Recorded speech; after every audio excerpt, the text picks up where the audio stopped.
Hello, again, minions. Uh, don't know what happened then, just decided to stop broadcasting again. This is the issue where I built all this map and I haven't been streaming it, because every time I tried to stream it, it just shut off, and I don't know why. I don't know what's going on. I don't know whether it's my PlayStation or my internet or YouTube itself, but it's really annoying, so I do apologise for that. So as I was saying, I think I might link that little hole underneath the waterfall into this, and then I could build quite a sneaky little area under here, because there's a way down there, there's a little vent there that you can just drop down. I can cut a hole underneath the whole building so you can get into this little bit. I'll block these entrances up, or I might put a little pipe system maybe around it. I don't know what I'm going to do yet. I haven't really looked at all the assets, so I can't decide just yet. I will have a little fiddle about with that. I think I'm really gonna do that if I can. I really like little sneaky side routes and, you know, secret areas. There's always some in my maps. It gives it a bit of variety, a few options available. So for today we're going to be building the power station, which is over here. So we're going to be continuing the road around, and we'll build something over here. So we've got a little bit of variety in the map, because I don't want things too the same. Everything else I'll finish. What I tend to do is I'll do a little bit of this, and then I'll pop over, do a little bit of that, and then do a little bit of that. I'll get an idea for this, doing this, and then I'll jump over, and I tend to jump and jump and jump, which is why I built a bit of that, a bit of that. I built the road, a bit of the beach, and doing it like that I find is a little easier, because if you do one thing, if I finish this completely off and then moved on to that and finish that off, I might run out of space, and then I'll have all this area and I won't be able to do anything. So I tend to pick little bits, bit at a time, and then I'll jump back and forth and do all that sort of stuff. So as you can see, I've got the grid on, budget grid, the purple one. I've got the AI grid, which is the green one. And if you don't know the difference, the pink one allows you to put in these squares. It allows you to place a certain amount of assets, so a certain amount of objects can be fitted inside that green square. The pink square, sorry. The green one is where the AI sits, so you can put the AI in it, and you can have a certain amount of AI in one square. However, there's ways around that.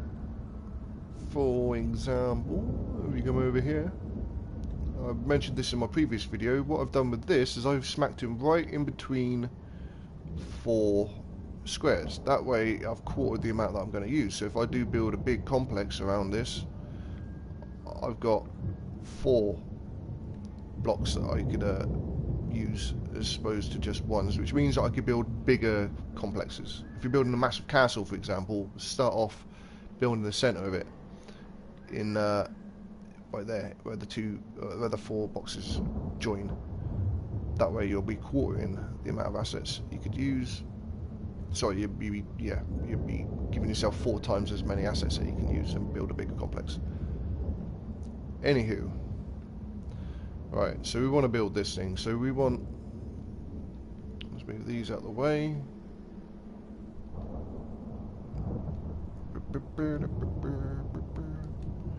Okay, so there's nothing fancy here. All I'm going to be doing is building a little, first let's work out which way around I want it. So let's go that way around. If we pop it up here, like that, then we can utilize a little bit of everything. Actually, let's do that over here. Let's pop this. Where's the fun bit? There it is. Let's pop that there. There we go. So now we can put a little bit on the back, and then we've just mostly the front 2 bits in 2 boxes, so we can fit more stuff in there. Let's put all this stuff over here, maybe. Pop on there. stick you over there out of the way for now. I'll deal with you later. At least I know roughly where you want to go. Now this is looking very flat, so the first thing I want to do is raise it up a little bit. So we've got our terrain tools out. I'll go to set to height, I think, for this one. I'll click on this high ground here, and then that'll give me a rough idea.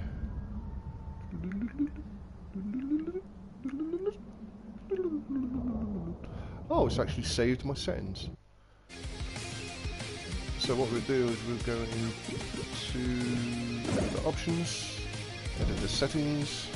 Right at the bottom there, we've got keep objects with terrain. I'll turn that back on. And we want to go back to set to height. Boop, let's get rid of that so you can see what I've just done. And now, if we boost it up, boop, there we go. The asset will stick to the ground and it will come up with the floor itself. Now we want that not at the same height as that, so we want that a little bit higher. So what I'm going to do is just pick a random height that's higher than that, so about there you'll do. Let's go do that again. Ooh, that's actually quite high. Okay, we'll be filling some of this off at some point. Actually, let's shrink that down a little bit. So that dot, if I get that dot right in between that height and the lower height, then hit triangle on set to height, oof, it sinks it all down to that. And we've got slightly higher version. The hill, I don't want it too uniform. This is going to be completely edited, so this is just a rough idea of getting a rough kind of height to what I want it to be.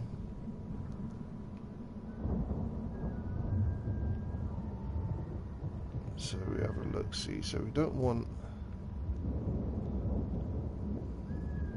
mountains kind of interfering with that, so let's use our flatten tool, which is basically the same as set to height, only you don't have to set it to a specific height, you just click on whatever's flat, and then it will take everything down to that level.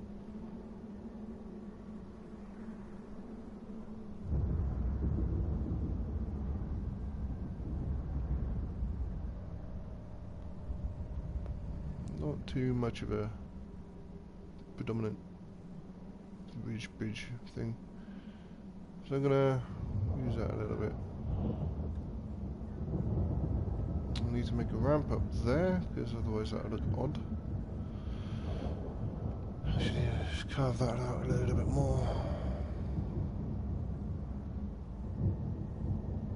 All this will be edited, as I say, and fixed properly, but for now let's just get a random idea of the shape of it. So that is quite high.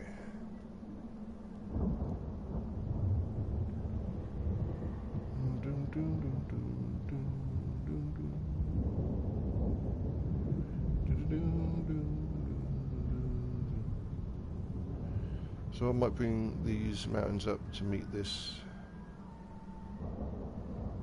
and I'll reshape later on.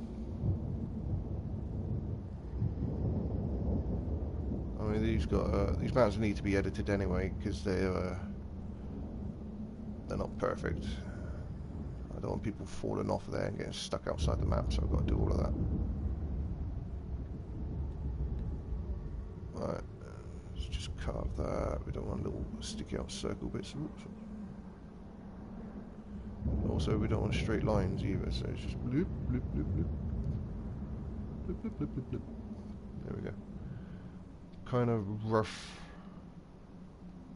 it up a little bit. Well, that wasn't roughed up at all, that was just straight line. Once I've got kind of a rough idea of what it is, I'll then go in and use my erosion tool and combined with my smooth and my noise tools and bump, and then I'll make all this cliff up properly So this is going to lead us right back here. We might have a little sniper spot over here, maybe. Yeah, it's like a little flat area over here. There we go. I've got a nice little sniper spot now. We can pick people off from a distance over here.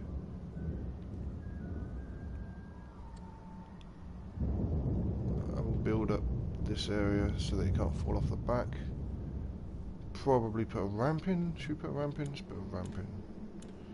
Let's get just a rough ramp. Boop. There we go. Now I've got a kind of rough idea what I'm going to do with that. So, this is power station. I don't want this too fancy, I just want it pretty simple. So now we're gonna go with another ramp. About that. Boop. It's a little bit steep, that one. Try that again. Boop. There we go, that'll do. It's doable. Smooth that off later. Probably want one over here as well.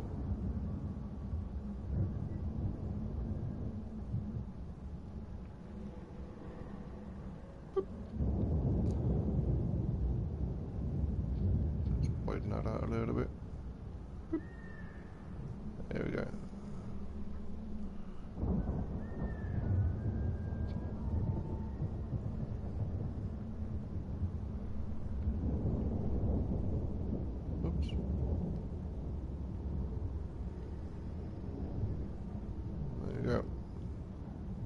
Got a rough idea of where the road's going to go now. So what I'm doing is I'm picking the point where I want the ramp to start. I'm going down to the point where I want it to finish, in line with the bottom of these ones. And there you go, there's your ramp, which is then going to be smoothed out and a proper ramp, road made. Although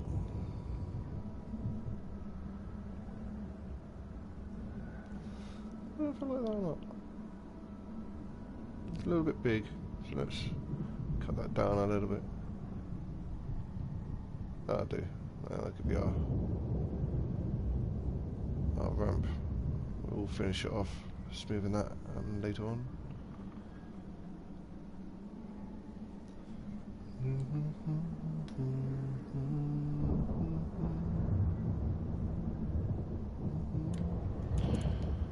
Okay, let's move this back a little bit. It doesn't have to be smack in the center of 4 things, because I'm already using 2. So it's going to cut down my assets, my total assets by half, which is nice. So I could just fill this up with random assets, industrial kind of just building blocks and whatnot. Let's raise this up a little bit.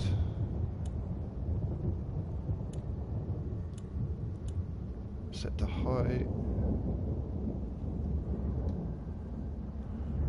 Now you can manually go in and raise it like this, but that's a little bit too big.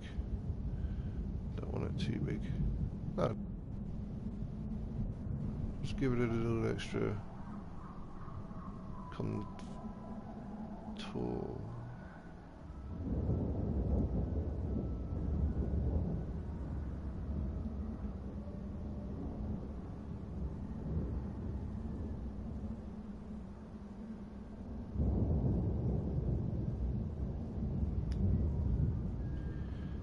Hell, that blue. I might have to turn that off.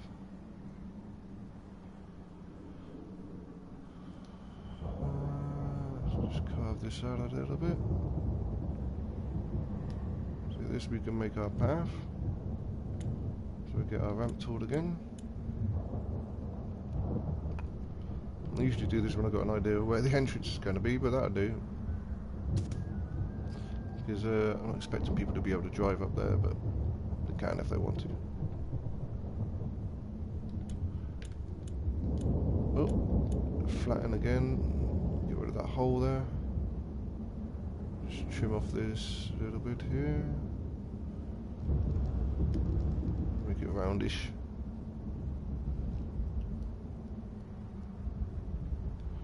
Just cut little bits out of it. Just make sure that this is all flat. I think it is. No nasty holes in it, oh, like that one. Oh, that was our ramp. Okay, so we have to change our ramp.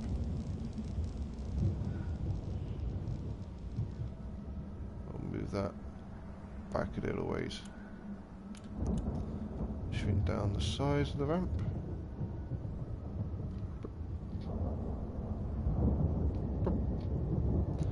There you go, now we've got a little path more than a ramp. Okay. So we've got a rough outline of what we want then. So now it's time to fill it up with stuff. Just making sure that there's no weirdness going on. So it's always good to test your maps. You can explore your map. Yeah, there's a few ways to do it. You can press start and go into the menus to do it, or you can just hold R3 and up on the D-pad says explore. You can do that. Try and do that as often as you can, especially if you're a new map builder, because there'll always be some little thing that was like, oh, that's floating in the air, that's not supposed to be. Oh, there's a great big hole there. Oh, that's not supposed to be there.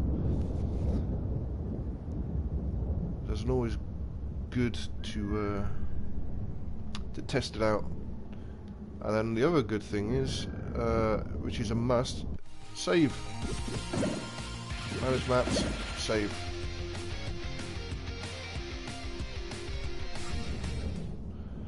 Save as often as you possibly can, because you never know what's going to happen. Electric could go, you could have a blackout, PlayStation could die on you, game could crash. So many different options.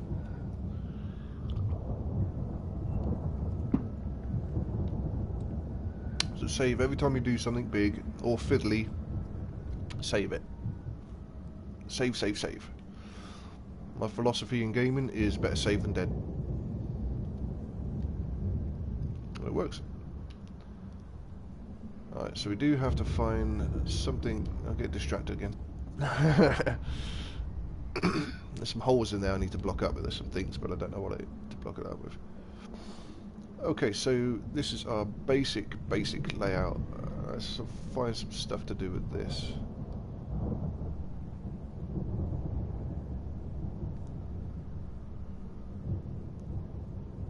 I mean, we could put that up here. I mean, we could put this down here. There's like a little extra bit of cover.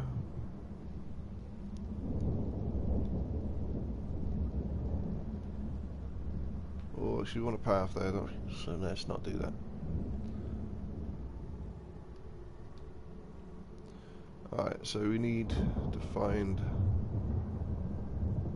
something, some way of using these.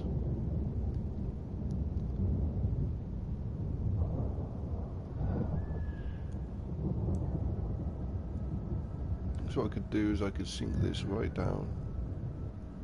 Oh, that stairs is shorter than that stairs. Oh no, no, it's just an angle. So I could make a little ravine type thing, I guess, like a dried riverbed. Have that kind of overhanging.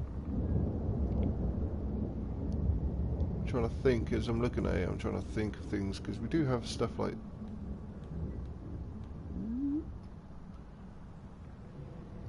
But this we can do. It's one I prepared earlier. Maybe we could just you do stuff like that, and then we can have sneaky little tubes, sneaky little hidey holes, which I think I'm going to use that because I do quite like that. Yeah, I'm going to use that, I think, for something.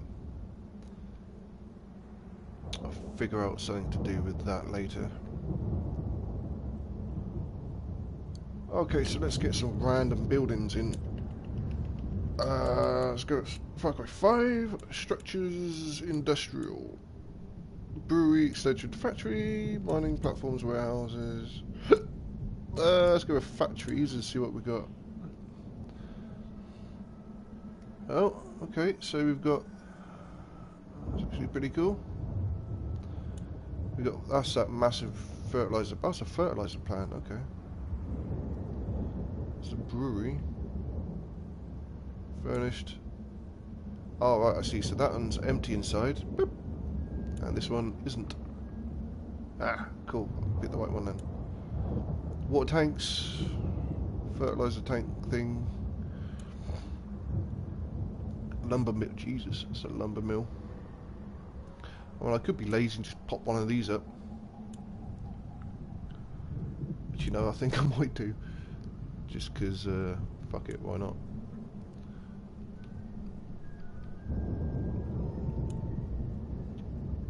Ooh, that's kind of cool. Oh, I like this. What's inside it? Use that. Let's put that down there for now.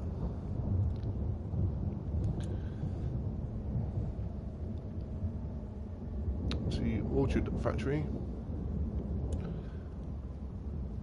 And the water substation, which I've got down there. Cool. So, let's have a look at extensions. These are just these little extra bits. I mean, I could build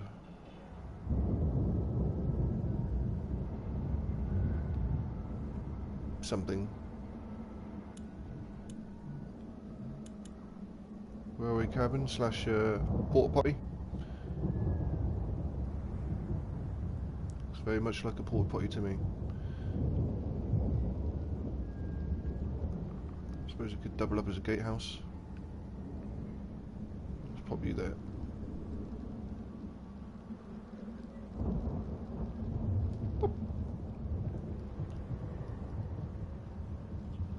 Right, so there might actually be a gatehouse. Oh, look at these cool little docks.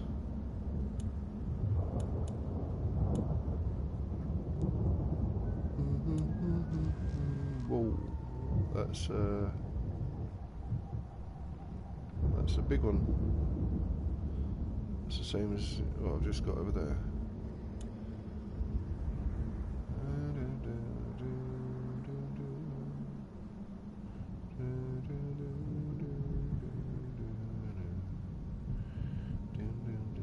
That somewhere. Probably use these as well. Let's pop that somewhere over there.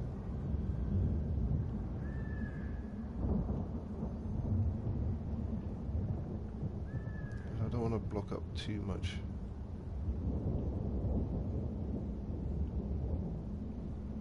Although I could carve out a little way over there. Put some of these over here for now.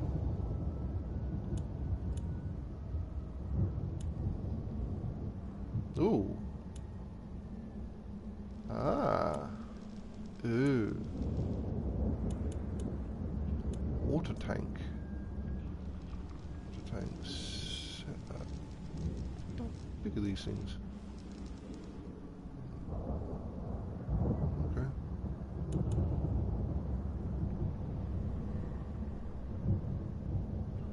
Thinking maybe I could use. No.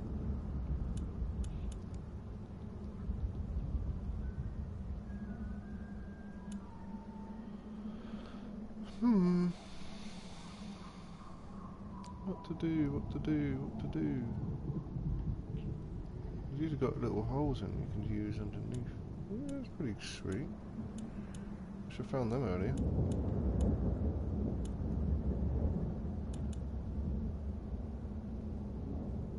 Water tank. Water tank setup. I don't know what the difference is.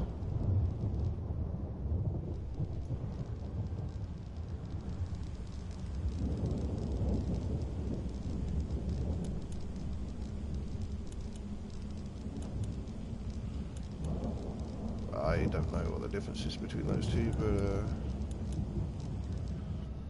they're pretty sweet. I can put an empty water tank on the back here, or the side.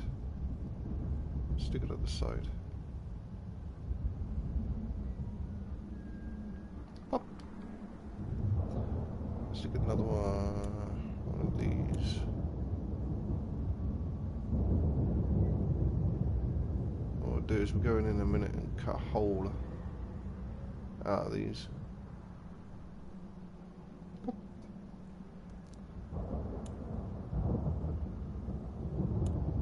Make sure that they're empty.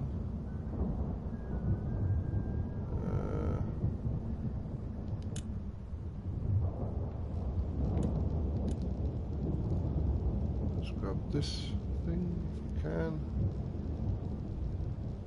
Out of the way. So do that a lot. You're looking for an asset for one thing, and then you'll find something that you could use somewhere else. Happens oh so often. Pop. Set this back in a little bit. Got those damn cliffs there that we have to fix out later.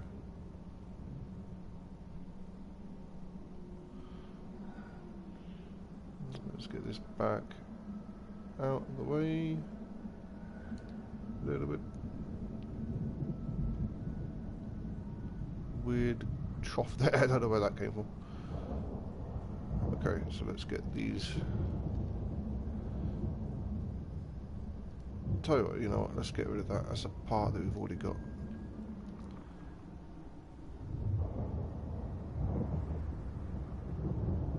So let's just dump this there for now. Let's get this up. Pop.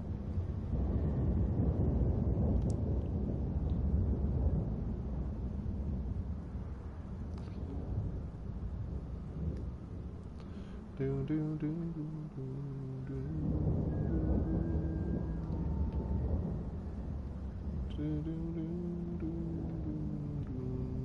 Bring those cliffs up a little bit.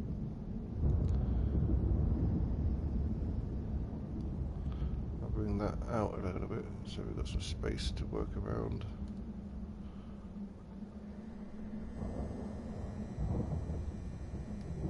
Put a little substation. I do want a substation now. Don't know.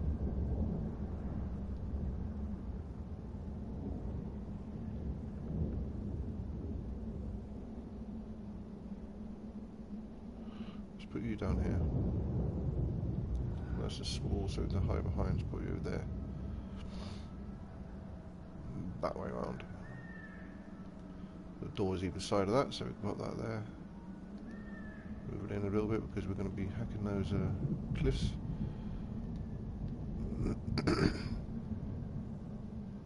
Little generator thing.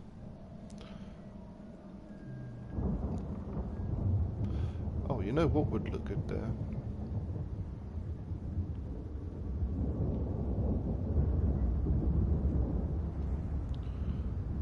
If we take this away. Take that out. We don't want too much of a good thing. Don't want it crowding.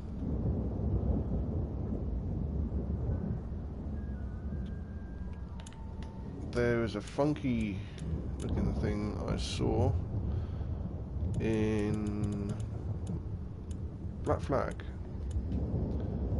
Objects. Was it in residential?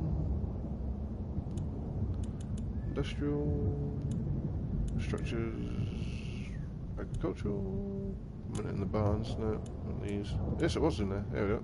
Ta-da! Windmill! We have a windmill. We're going to use a windmill. Unfortunately, you can't get in said windmill, but still pretty cool. Pop, let's use you.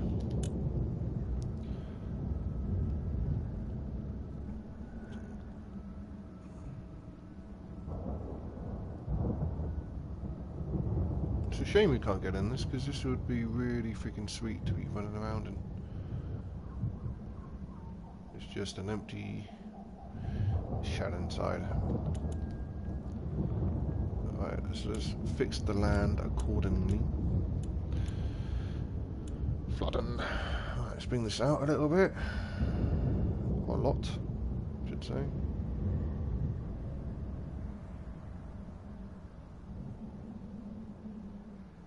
Bring this out and around.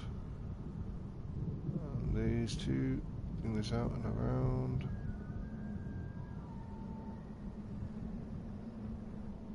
I need to leave enough space up here so that I could build up to stop people falling off the cliff. Because I do not want them falling off the cliff and going, no, he fell off your map. Because I got that a lot. So I have to build like child railings for little people who decide to go, oh, what's over this way? And jump, ah, plop, and then they die and then they blame me for it. No, you're not supposed to fall off your map. So that's the thing. I don't like the way that that's positioned, so I'm going to turn you around a little bit. Turn you around a little bit more. I don't know, screw it.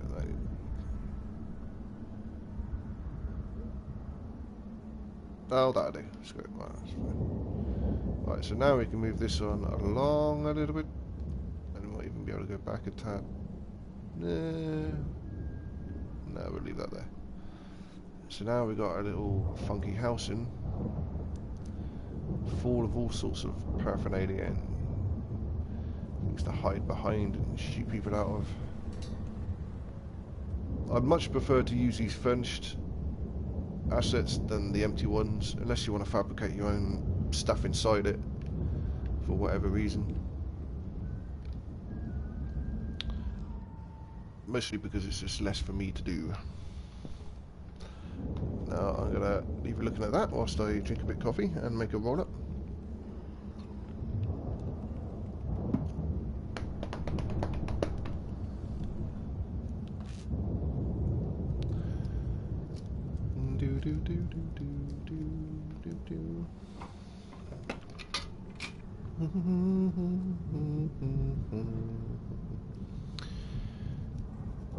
So hopefully you guys will get a chance to try some of these maps out that I'm going to be creating.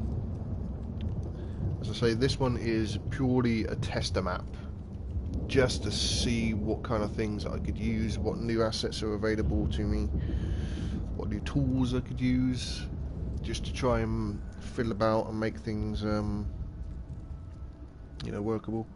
My first map's always the worst one, but I always learn stuff from it. So you can take what you learn, then move on to the next one, incorporate things, and the next one's going to be easier because you've learned, you tried different things, and you've, oh no, this doesn't work like this, I've got to use it like this, or there's little tricks that you've learned that you can then incorporate into your other maps. So it gets easier and easier to build things as you go. When there's an empty map, just completely empty, devoid of anything, not even texture. Although you can start a map with some texture, you know, plants, vegetation, all that sort of things. I tend not to, because I like to have my own. So when you're staring at this just blank canvas, it can be a little bit daunting. The hardest part I find is trying to think of a theme for your map. If you just start building willy-nilly, it's going to be bits of stuff all over the place and there's not matching, and it's like, why is this, I don't know, city in the middle of the, like an old pirate bay or something like that. You know, it's just some weird stuff that you can have. So it's good to think of a theme first, and then you got a kind of a rough idea of what kind of map you want to build. And try to think of whether or not you want a big map, small map. I like big maps because I like to hunt my prey down. I don't like to walk out of door and get shot in the face straight away. So I like to be able to hunt my prey, take my time, explore the map. I have made smaller maps before. They are a lot of fun, but they're very kind of they're almost trickier to do because you've got such a small area. You want it to be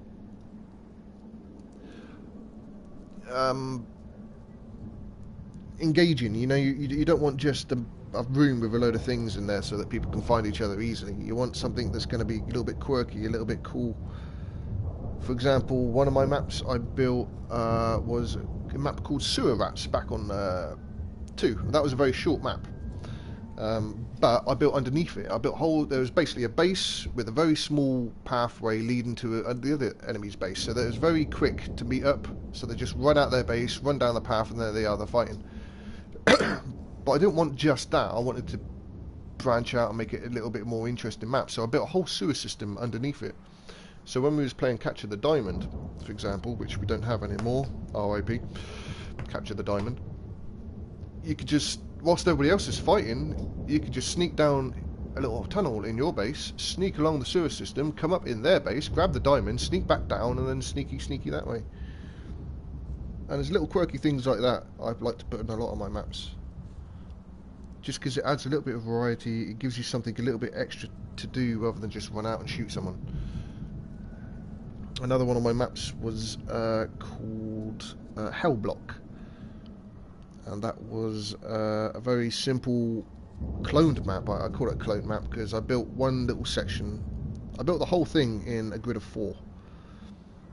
But I built quite high, so it was like a kind of a maze / prison kind of thing. I built one section in one square, pink square, and then I cloned it 4 times, and then linked it all together, and then built a little tower on the top of it, and boom, that was my map. That was a very close quarters kind of map. It was good for sniping because it was a high map. There, a little tower in the middle that overlooked the whole of the whole of the map. My favourite, of course, was one called Ministry of Offence, which again was a 2x2 grid map. It was just basically like a little prison complex, cabin complex, I suppose you could call it, in the woods. But I built down, so the whole map was underneath the map. So even though it was quite a big map, it was all like vertical. So it's like a tower that I built, a big massive hole basically. I punched through the middle of the map, and then I built down around that, and I put a little secret pyramid right at the bottom of it, and there's loads of caverns and little secret like Ministry of Defence kind of stuff in there, like secret fucking Black Ops kind of things. The idea was like a Roswell kind of thing, where there was just a little fence with a hut in the middle of it. But you go in the hut and there's a lift that takes you down, and then there's all the secret labs and things underneath it, and that's kind of where I got the gist for that one. That was a nice map, actually. It was fun building that one. Okay, so I have my cigarette. I have my cup of coffee.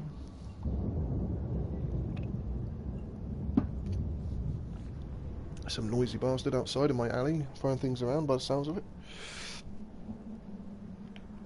Okay, so we've got kind of a rough idea of now what we want to have. Oh, my friend's coming. So I'm going to call it there, mate, guys, and I shall be back. Actually, no, let's just send him an invite. Joined by my good friend Shadow Warrior. Sorry about the blue screen.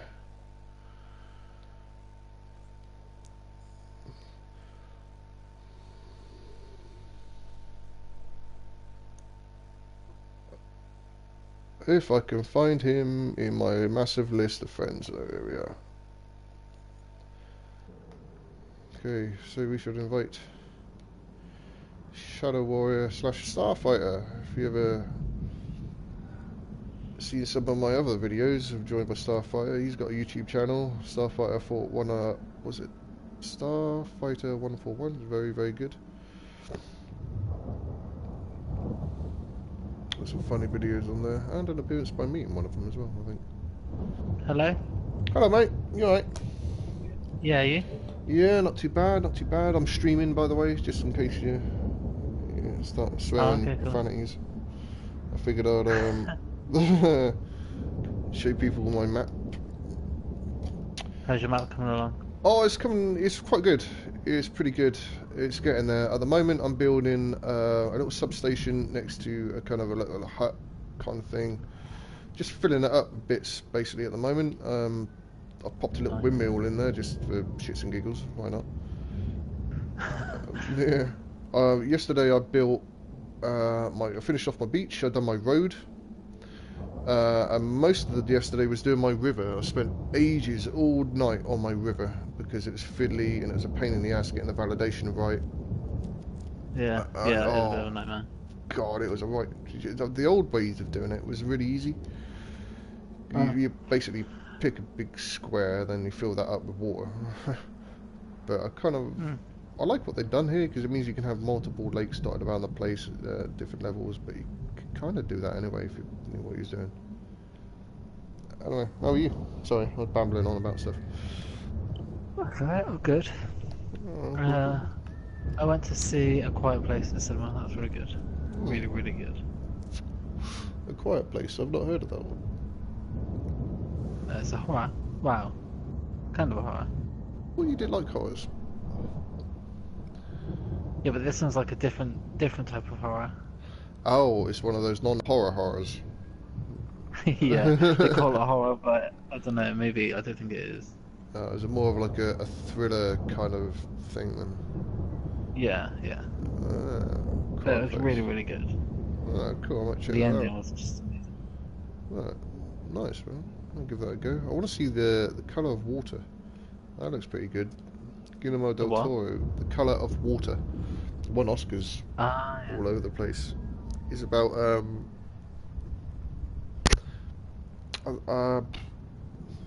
sea creature. He falls in love with some human who's captured him or something like that. I'm not really too sure of the premise. But yeah, anything from Guillermo del Toro is going to be good.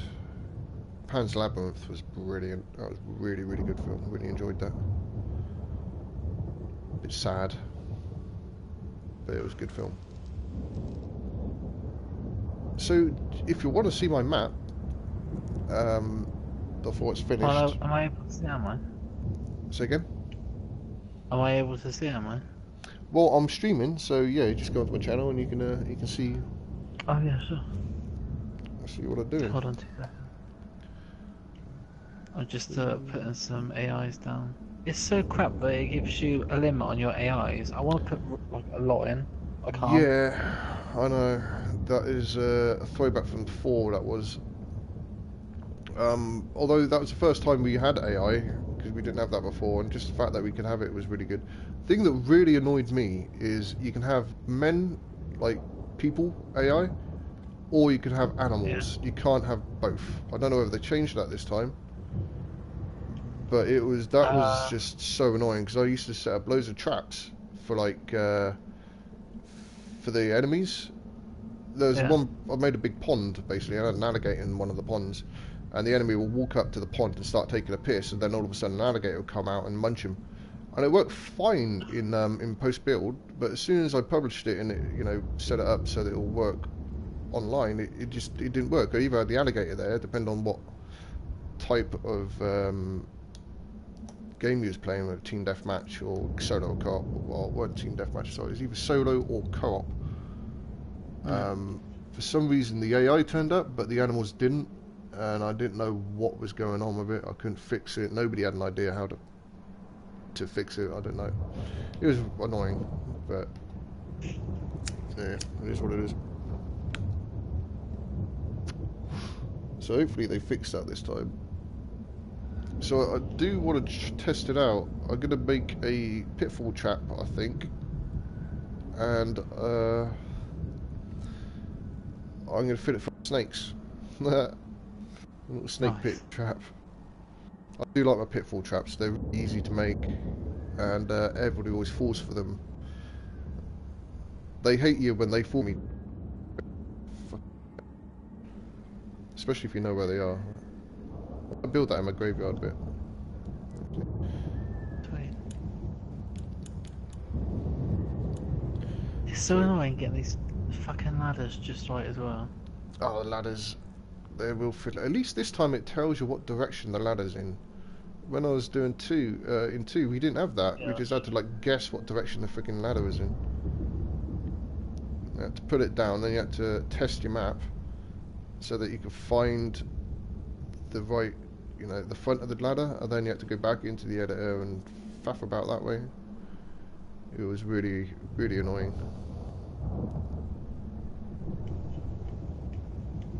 So yeah, when you run, I'll give you a little tour if you want of my what I've done so far. There's no rush. I'm just putting a little mound on my.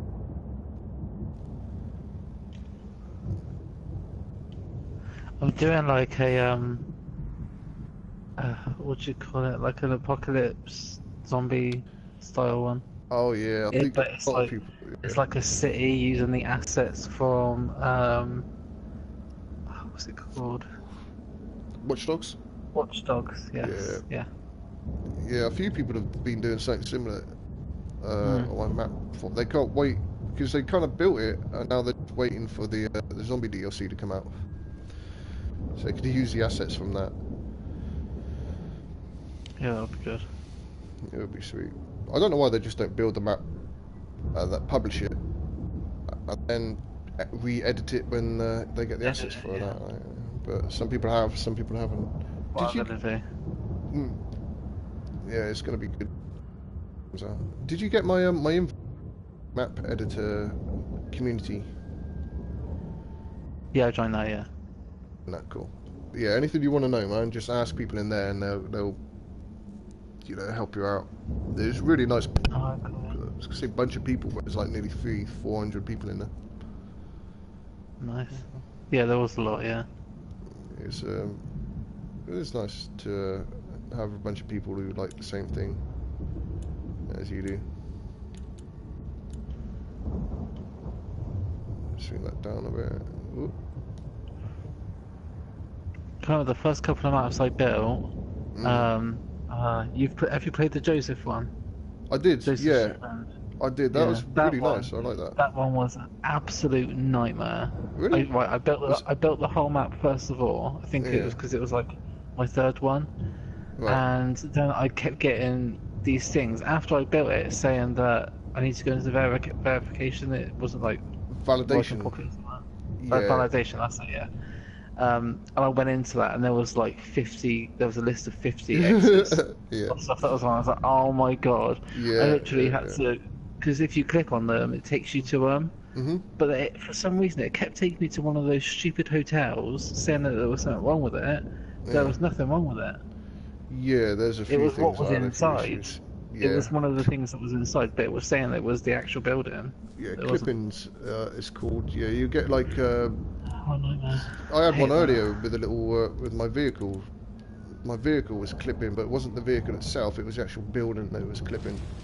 So my vehicle was fine, but the building was clipping into it.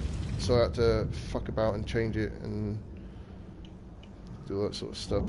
It was fine until I moved done the mountains around the outside, and it moved my because my keep objects with terrain was still on, and it moved my building slightly, and then it started clipping. That was a pain in the ass. Those lakes, that river was the worst bit for that. So I've learned the river I made, yeah, because the river has a corner. It's like a big square of water, and you place it and you can move it around. But you grab a corner and you can move it in like a 360 arc. But if that corner is buried underground, it'll tell you that, you know, it's underneath the terrain. So I had to fuck about and try and get that corner out of the terrain and then try and fill in the rest of the sides so that there's no like gaps with the terrain. It was a pain in the ass. And then of course I go to edit the banks and do the banks again because I had to re-edit the bank, and then it'll happen again and again, and it was just a fucking nightmare. But it's all finished now, so I don't have to fuff around with that anymore, which is nice. What do I want? Smooth tool. Yeah, I found I learnt the hard way to do a little bit of a map, a little section of it, then check your validation. Do another little section, check the validation. If you're doing real tricky bits like water, yeah, that's what I started doing. Yeah, it's just things like that just come with building maps. The more you do, the more you realise, oh, I've got to check this because this might not be right, or you know what kind of assets are going to be causing you issues.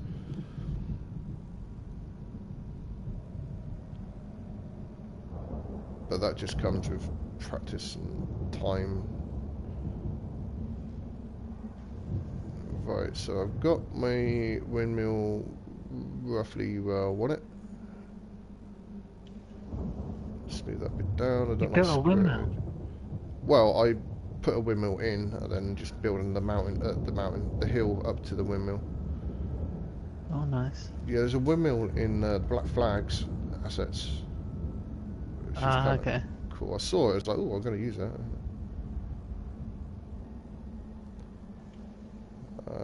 There's my little thing.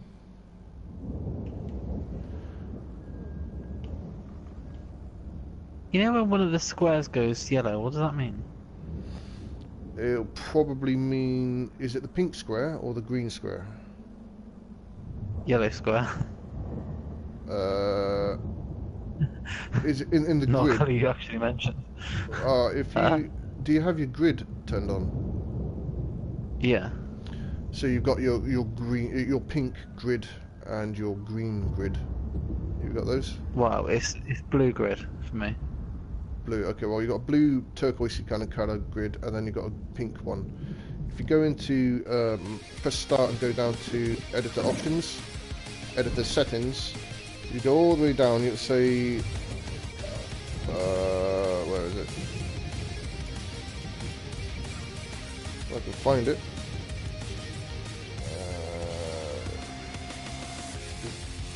Show grid enables the display of the terrain grid, and then underneath that you've got show budget grid. Alright. If you turn show grid on, you would have a pink grid over the map. Oh, okay. Yeah. Now you can only place a certain amount of objects in that one square. So the pink square that it creates, there's only a certain amount of objects you can place in that. So if you're building, let's say you're building a castle, and you build it right in the middle of that square, you can only place a certain amount of objects to build your castle in that. However, there is a way around this. If you build the middle of the castle starting where 4 boxes join, like on the X, you're then cutting, well, you're giving yourself an extra 4 grids to play about with. So you're quartering your build into 4 separate grids, which means that you can build bigger things. Oh, okay, cool. There's loads of little tricks like that. If you do ever have issues, you can pick up the entire. If you hold R2, then make sure you give yourself. Oh yeah, I've seen that one. Yeah, so you can pick up multiple objects. If you do build something and it's like, oh, I've run out of space, I've only got half built freaking building, you can pick the whole thing up and then move it onto the section where 4 grids join, and then okay. that should fix the issue then. It's a pain in the ass if you've already built the terrain around it. That's annoying. I've had that a few times. But yeah, so if you're going to do big builds like that, build the thing first, and then after that's built, position it in the right spot, or start building it in the right spot, and then build the terrain around it. Because so many times I've built a massive thing, and then I'm like, built the terrain around it, but when I half built it, cut holes in it, built like cliffs, built little sneaky little tunnel systems and all that sort of stuff. And then I'm like, oh, I can't finish my fucking building, so I had to move it and then rebuild the whole terrain around it again. It was a nightmare. That's a bit of a pain in the ass. Yeah, oh, it was horrible. It was just such a ball ache, unnecessary. But it happens. Also, another thing is check for floating objects. If you're putting something down, I do this a lot, I've learned my lesson now. When you've got an object, you can press down and it will sink it to the terrain. Oh yeah, I always do that afterwards. Yeah. Like if I do a room, then I'll go in and do that. Sometimes it won't. Like vehicles are the prime one for doing it. You'll sink it to the terrain, but it won't actually be hitting the ground. It will be floating above the ground a little bit. Yeah. So always you go don't even in. notice it. Yeah, if you're at a certain angle, you won't notice it at all. So always kind of go in at like head height, which is what I'm doing now. Just make sure everything is kind of flat to the ground. Okay, so I built my little power station bit. I've got a couple of things just sort of dotted around the place. Just I don't want to fill this up too much with crap, so I think I'll leave that like that and then just build everything out the train. See, a lot of people will try and build as much stuff, make it look pretty, but by filling it up full of, you know, assets, by stuff, just plonking items everywhere. You don't really need to do that. If you can make the terrain look nice, you can only have a couple of things in there and it will still look busy and it will still look like it's full up with stuff.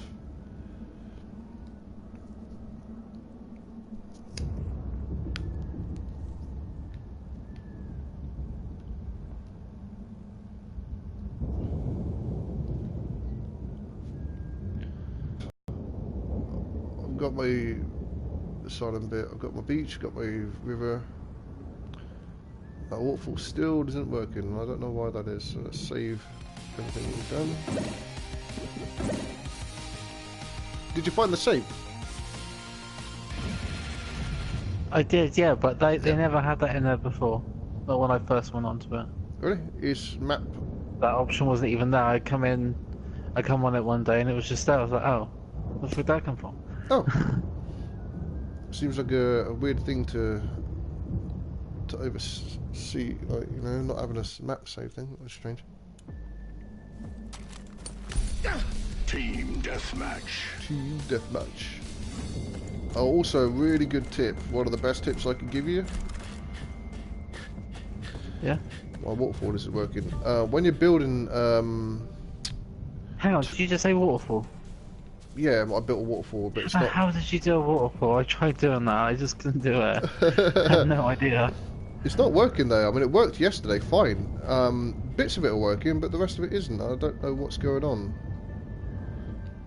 I don't know what that's about. Yeah, I built a waterfall. Yeah, one of the best tips when you're building terrain and things like that, roads and whatnot. Get a little spawn point, one of the little spawn point men, plonk him down next to it, so then you've got a reference then for scale. Especially with roads, if you put a vehicle down, you can see how big your road's going to be. That's a real important thing, because so many times when I first started building maps, I didn't do that, and my road was like 5 times bigger than the freaking vehicle was. But the road itself, when I put the road in, it was like tiny, so I had this massive road, but only a tiny little bit of tarmac, which was annoying.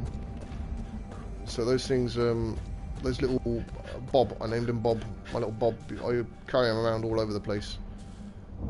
I got one that I just kind of move around for scale.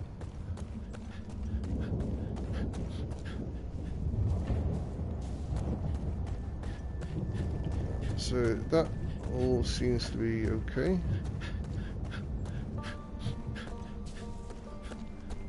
So we're going to give yourself like lots of little bumps and hills and a little bit of varying different heights of the terrain as well.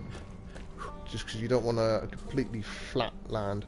And try and make it like as realistic as possible, so you got like little bumps here, there's hills here, and there's like, you know, because so many people will fill up their stuff and build maps, and it's just one layer, or they build layers and build like crappy cliffs, and it's just flat everywhere. So after I built, if I've got a big open area, for example, I'll build a path through it, and I'll sink the path down a little bit. There's a few different ways of doing it. I like to use the bump tool, and then just bump up, like roads, for example. My road, I built my road in, and then I will use the bump tool along the edges, both sides of the edge of the road, and then I sort of raise the land up a little bit using it that, and then smooth it all down, because it looks like the road's like sunk in, and the paths are sunk in slightly, like worn away, and it gives a bit of texture to your map.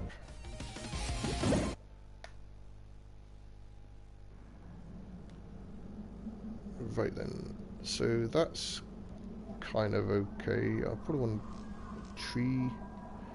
I got a really cool dead tree that I'm going to use as a graveyard bit. There it is. Let's clone you. There we go. Pull you over. Plonk you down somewhere. Stick you over here now. Clone you again, stick another one. I'll plonk you there for now. I'll deal with you in a minute. Right, so I think that'll do. I mean, I don't want to do too much to this. So now we're going to build the cliffs around it. Put the path in. We need to join our roads up to that other bridge, and then we'll start on that area over there. So do you want to see what I've done so far? Oh yeah. I can't wait for you to see this. Getting carried away. It's easily done, man. So easily done. Well, I was up all night doing this. I did try to stream it, but my streams get cutting off, and I get like 10 minutes of stream, and then that was it. So I have to delete my videos. I know, when I texted this morning, I thought, oh my god, he's up early, unless he hasn't slept yet. Yeah, I didn't sleep. Alright, so what I want to do first is smooth this off. Where were you live? Where was I what? Where were you live? Facebook? Oh, YouTube. YouTube. Yeah, I was going to stream on Twitch because YouTube took down my videos, and I was like, ah, fuck YouTube. But, I can't get onto Twitch to edit any of my stuff. I can't even change the... because I renamed, let's turn that up a little bit.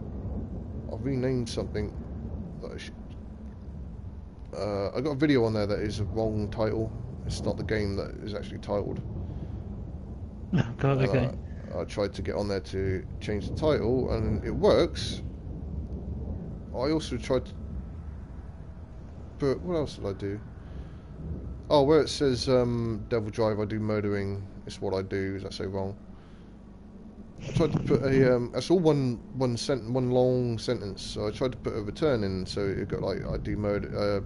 was it I do murdering, it's what I do, and then underneath that it's got, is that so wrong? But that did work, and then it didn't work. So I don't know what's going on with that. It's just strange. I'm looking at your map now. That is a very big power station. This power station, yeah, this is all one asset as well. So I sort of wanted something big to fill up thing. So look, whoop, see? So there's just one asset. But let's start. Remember, there's like a 10-second delay there. Oh, I thought you built that electric station. I was thinking, Jesus, that's why it took you so long. But it's actually like part of the thing. Yeah, that's all one thing. I mean, you do have all these pieces in here. You'd have individual pieces for, so you can, in theory, build your own version of this. But it's all pre-built, so like, fuck it, I might as well use it. There's my windmill that I just started doing. There was a delay on it, though, don't forget. Yeah, I'll take you on a little tour. It's a shame I can't share play, because that would be easier. This is my little house thing that I just found. I thought, oh, that's kind of cool, little cabin, so I'll use that.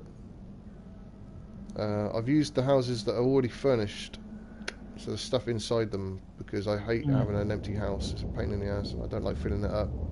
It takes up too much of my my budget.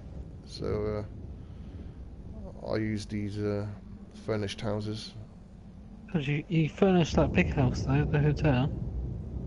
That's good. Big hotel. That was already built like this. How was it?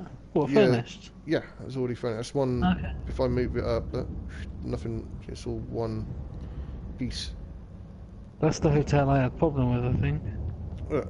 Oh yeah, I tend to. Okay. Because when you're looking at buildings and things, you usually have two types of the same building. You have one that's completely empty, and one that's pre-furnished with stuff. That's why I kept using the empty one. I always use the pre-furnished ones because one, it avoids clipping issues, and two, you don't have to. You know, it's less. It takes up less of your budget. Alright, so let's go over here. This is my asylum bit that I just kind of built the wall around.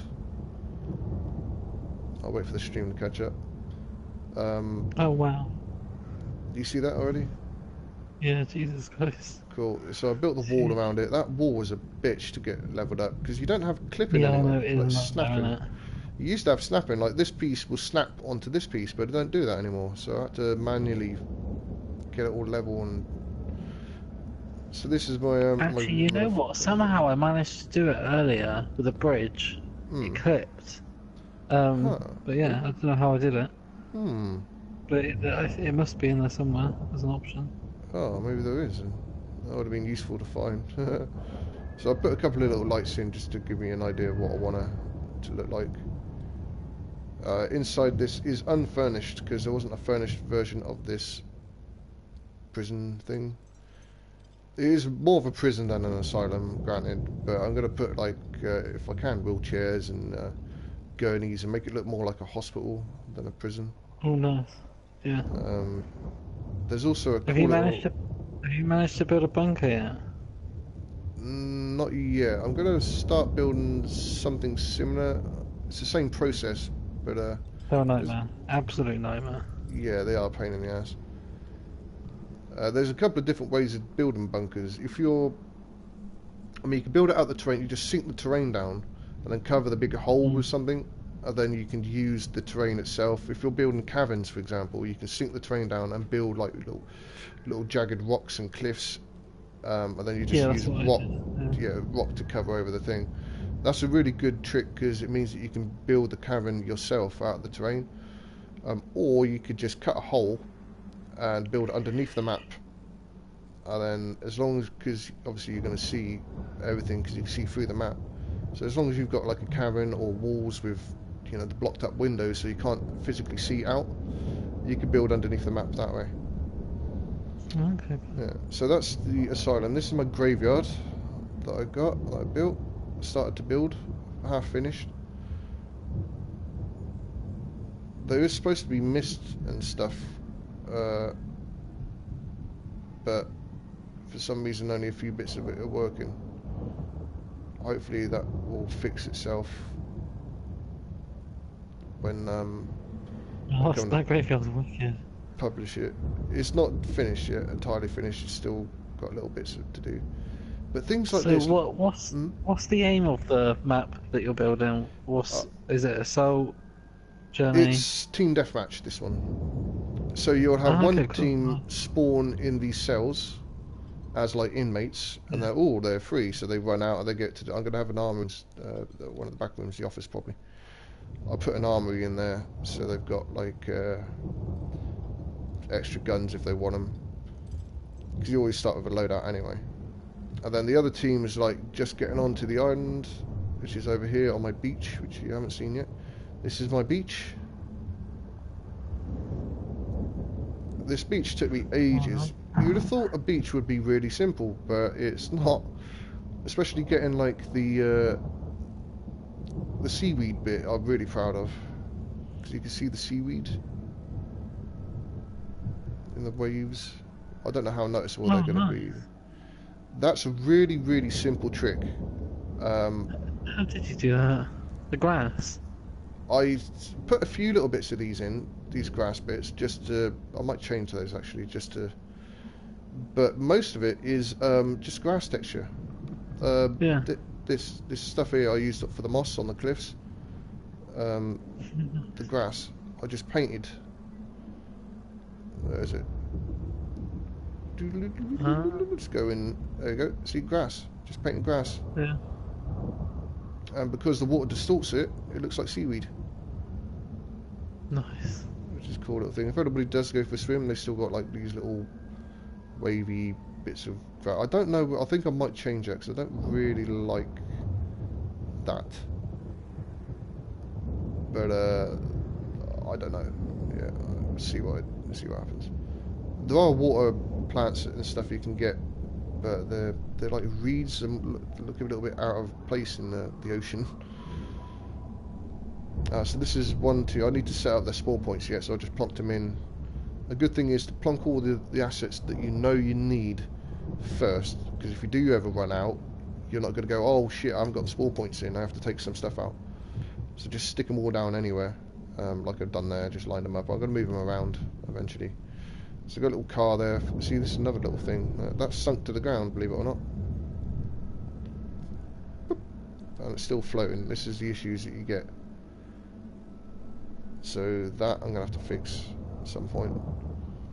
So I've got my little docks. Just whacked a couple of fish things down there to, yeah, because why not? My pointless little thing with a couple of canoes in there, just to, because, you know, why not? Again, another little dock bit on the side here. These bridges are not supposed to be here. These are just, I was going to have a waterfall coming off of here, and then I'm going to sink the terrain down to make like a waterfall or an outlet of something coming off of this, and then build a little, use those bridges to get across it, and then have like what are they called, tributaries, I think they're called, where the water just runs off into the beach. I was going to sort of do that, but that's later on. I'm going to finish off. This is my road that I built yesterday.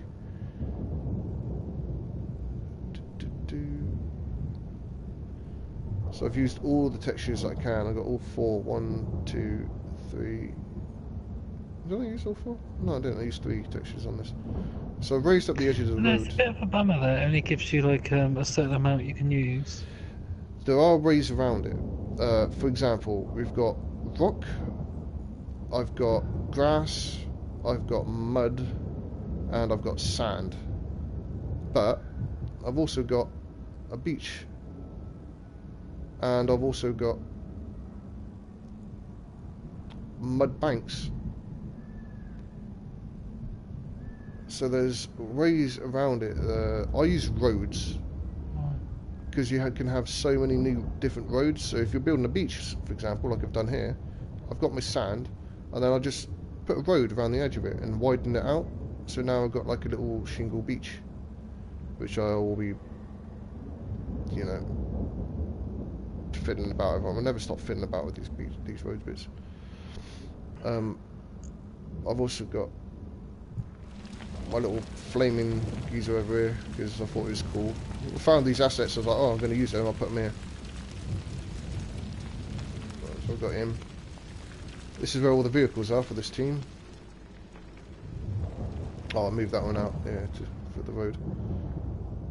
So you notice that I've done this little S-shape kind of road. I did that just to make the map feel a little bit bigger,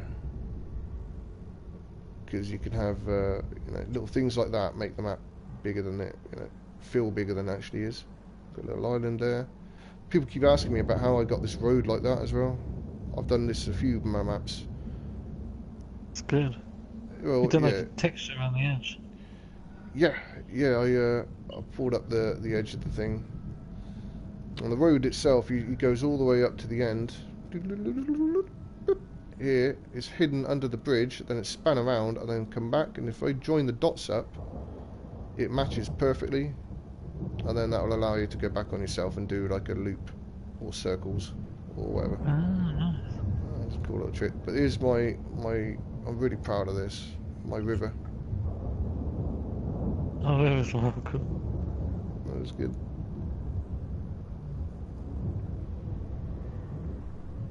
Oh. And it got a mud bank. Again, that's just using a mud road. Put it all over the edge of the bank, stretch it to the max, and then there you go, you've got a river bank. I put some splashes in for the water. In fact, I can... That mist you've added on the river as well. Yeah, I popped a few little misty bits in there. Let's show you this way, it's a lot easier. Yeah, some of these I might move. Things like this annoys me as well, so I need to get rid of that floating grass. Bugs the crap out of me. How do you make the water flow? Oh, this is a cool trick as well. I just found out. See, that splash is just an asset you can get in the waterfalls section. So you just pop that next to a rock, and then you got the splash against the rock. The way the water's... Oh, there's the waterfall. If you look, the flowing water, that is what you want about. I need another splash against those rocks, actually, because that looks a little bit odd. No, I mean the waterfall. How do you make the water flow on the waterfall? Or doesn't it? Cool, it doesn't. That is all fabricated using splash, and there's a section in the waterfall. If I get up the top, I can show you a little bit easier. There's a section under... Oh, well, okay, first of all, I put the water in. Okay, now that water stops at these cliffs. So that's where the edge of this water level is. And then I started again at that level. So that's how I got the two different levels. Then I blocked off the edge of that horrible, unseemly freaking edge of the water with the rocks. Okay. Alright. Yeah. And then I used the splash from the waterfall assets to build the actual water itself, so they're completely separate bits. So you got the splash, those big splashes that you can see coming off, that's one, those droplets, that's one asset. I've got a large waterfall asset which I've used, sorry, a small waterfall asset which is I've used multiples of, so 1, 2, 3 of them. Then I've used lots of little waterfalls, which are the ones coming off the side. And then I've used big splash at the bottom and sunk it down a little bit. And then I've just, yeah, just by doing that, you get your waterfall. The way you can get this flowing though, because there's another section over here. This water's flowing. That is a really cool little trick. Because if I go back into map edit mode, I can show you how I did it. Right, see all these little bubbles, these little white things?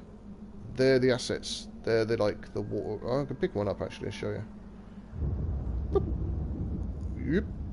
Raise it. That's my main asset for the waterfall. That's what it looks like. And then I just placed that in front of the where I want it, and then just okay, cool. Cloned it a few times. And then it looks like a waterfall, like that. There's also a funky looking cave underneath it. This was complete accident. So we've got a cool little path into this nice little hidey hole / sniper spot. So what I'm thinking, I might put a little tunnel there. And then so you can sneak in and then build a little tunnel system and then come up in this water treatment plant here. And then boom, shortcut into the asylum. Which is a real cool little thing. But yeah, this flowing water here. Now, there's a big splash you can get. This big splash here at the bottom. There's a few of them. But what that does is that makes the water flow. But if you do what I did, I hid it under the bridge. Under here, there's a hole. Right, in this hole, right at the very bottom, is another one of those splashes. So, although you can't see the top of the actual splash, it's, if you get it at the right height, it's still making this water flow, but you're avoiding the splash bit. So normally you would see that splash sticking out the water, but you don't want that. So you just sink it down a little bit, and then you'll still get, as long as it's at the right height, you'll still get that flowing water. And yeah, it's a cool little trick. I also, what I want to do is cover up that hole.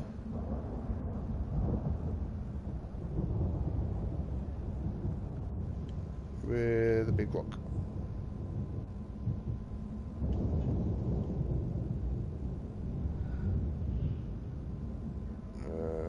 Find the hole.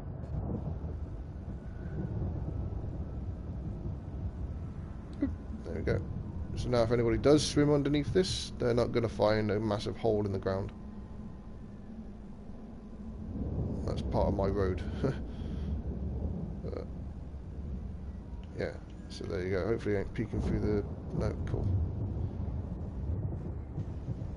So there you go. So I do that. Sink that down a little bit more.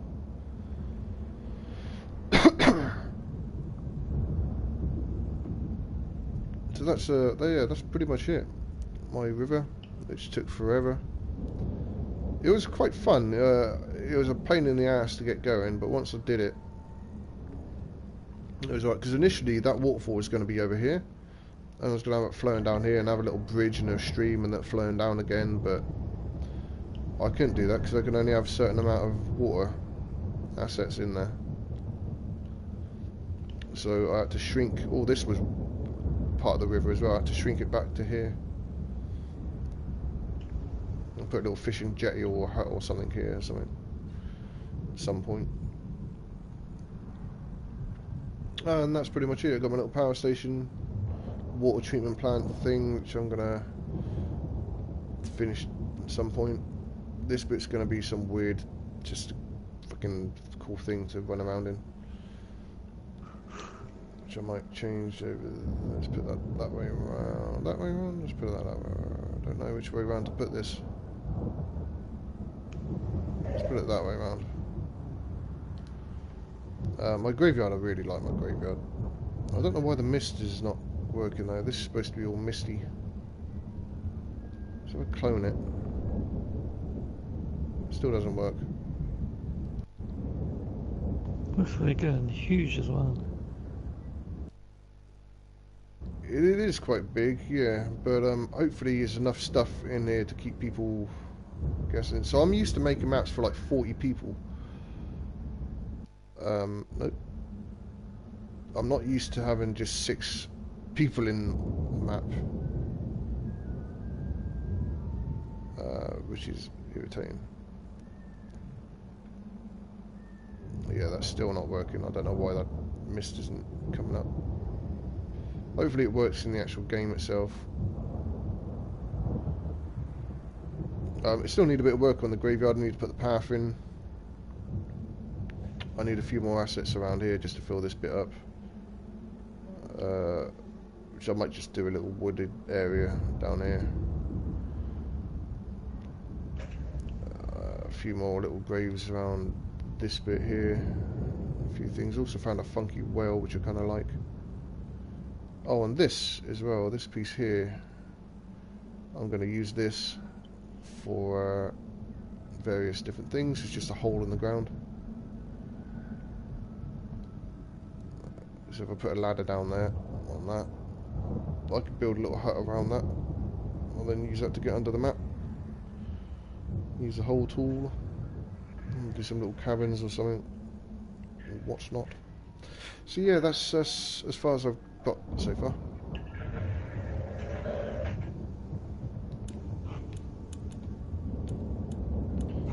It is big. I'm a little bit worried about the size of it, but I mean, it should be okay.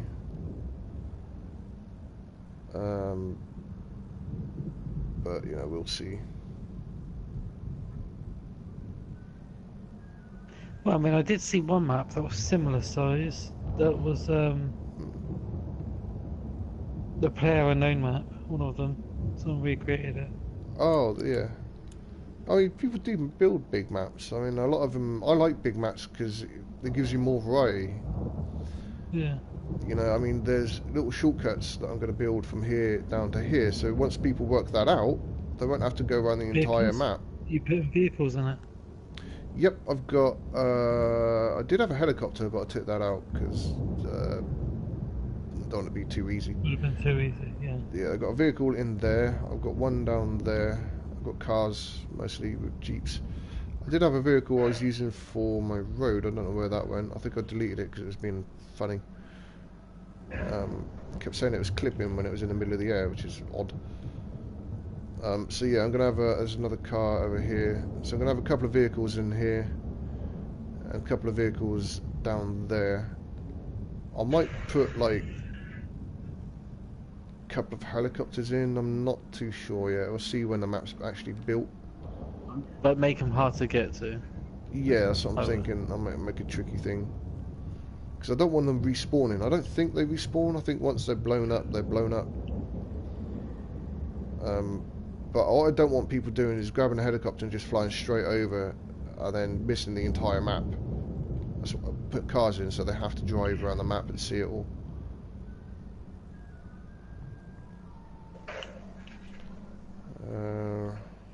Just trying out my map. I'm actually quite scared.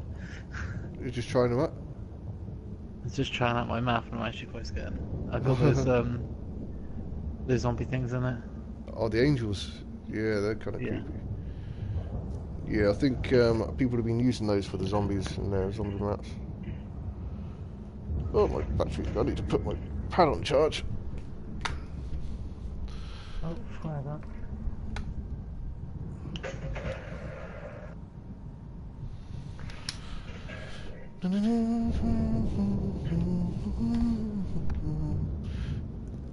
See, my first maps are always quite big because it just gives you a good idea of what kind of assets are in there, so it gives me a lot of space to play around with, try different things out. So my other maps will probably be a little bit smaller, but I'm kind of known for making giant bloody maps anyway, so possibly not.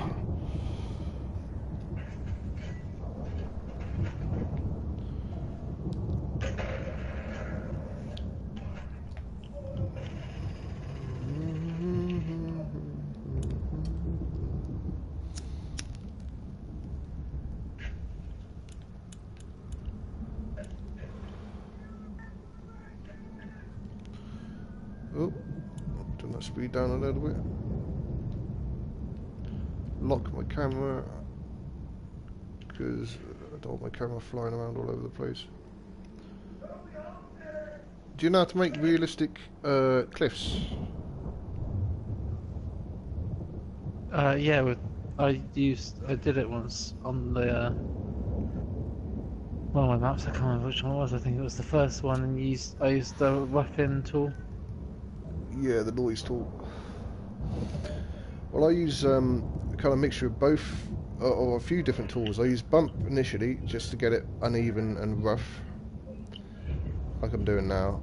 Then I use the noise tool to noise it up a little bit, because if you already start off with the rough area, it's going to be even rougher than it normally would be, which is what you want. And then I go over it smooth and just on a very low setting, just slowly smooth it all off to get rid of any jagged peaks or bits that I don't want. And then I'll go over it with a road after that, and that will erode it all away, and then you'll end up, and then just kind of flick back between noise and erode and smooth, and then you'll end up with a natural looking cliff face. Use different sizes of bump as well, that always helps, so you bump up little bits, so you got lots of different textures in it. I mean, the bump tool alone will give you quite a realistic looking cliff face.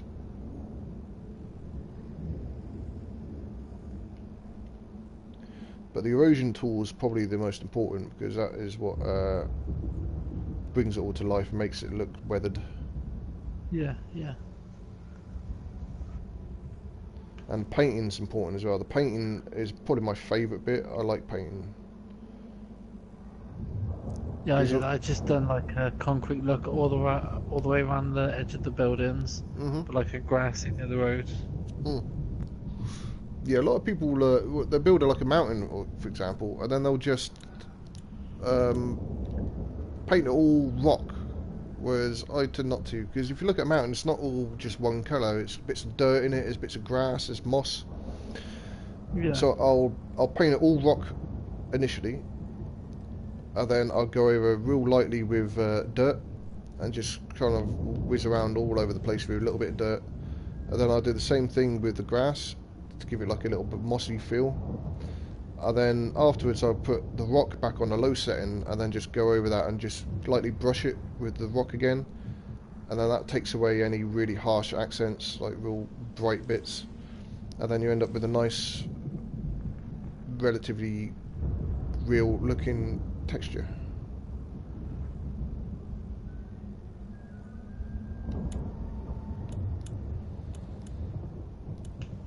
Most of these little tricks I just come up with just trial and error, really.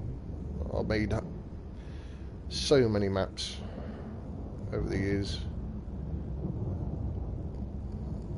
My first map ever, Labyrinth, that was it was a good map. I liked it, enjoyed it, but there's so many bits in there that I was like, I wish I'd went back and tweaked it all up and did little bits, and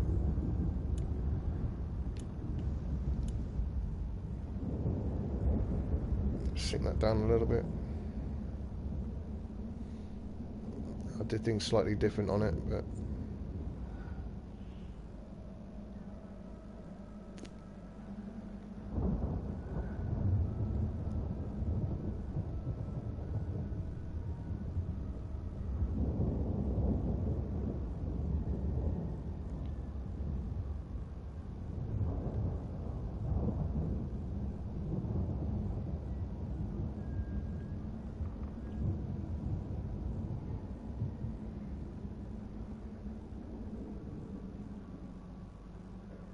whoops. Ah, okay, that's getting away from me a little bit.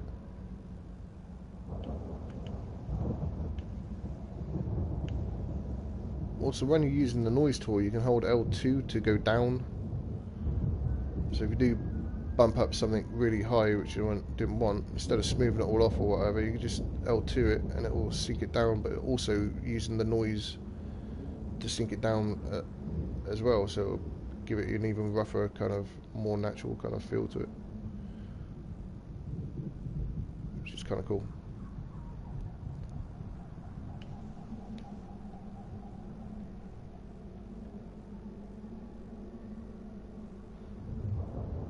Yeah, I really like that noise tool. It's a real useful thing, because you can change the amount that the roughness of it. So if you only want a little bit, you can, if you want it really rough, you can put the roughness right up, and the harshness as well. So if you want real spiky bits, you can put the harshness up, and the distortion is a useful thing. So you could just like play about with the settings of it, and you'll get different types of rock formations, I suppose.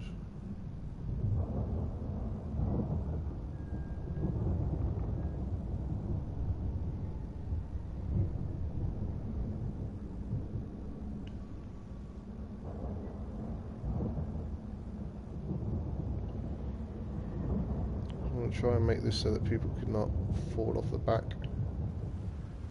because people will blame me. Oh, we fell off your map. So, well, don't jump off a cliff into nothing then. You can change the border. Yeah, I do that last. That's one of the last things I do. I tend to put it right out to the edge to start, and then I'll shrink it in when the map's done, just so people have got an idea, because I never know where my map's going to finish. Sometimes I go right to the very edge.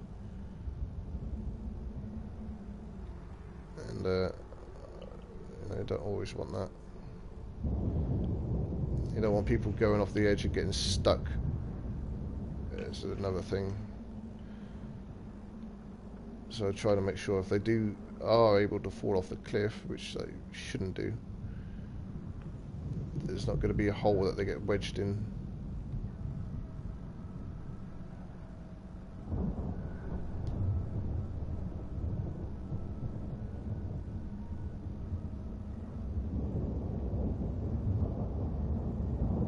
So for the erosion tool, when you come to erode things, there's a landslide option on it.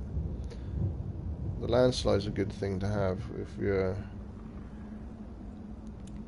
It gives you more of a slope to the bottom. Smooth it off a little bit. Turn the speed right down. 5. Slowly smooth. That off.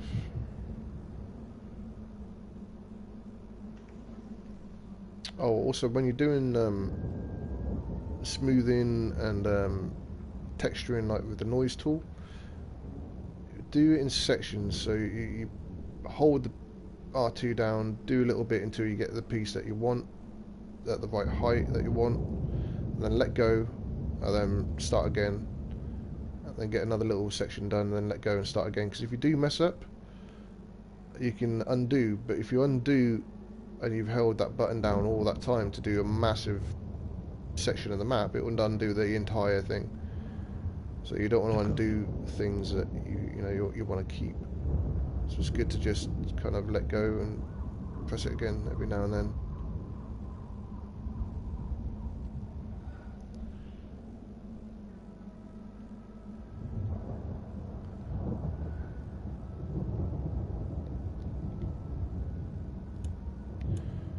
Erosion again. Once we smoothed it off, we go to the erode tool. And they erode like crazy.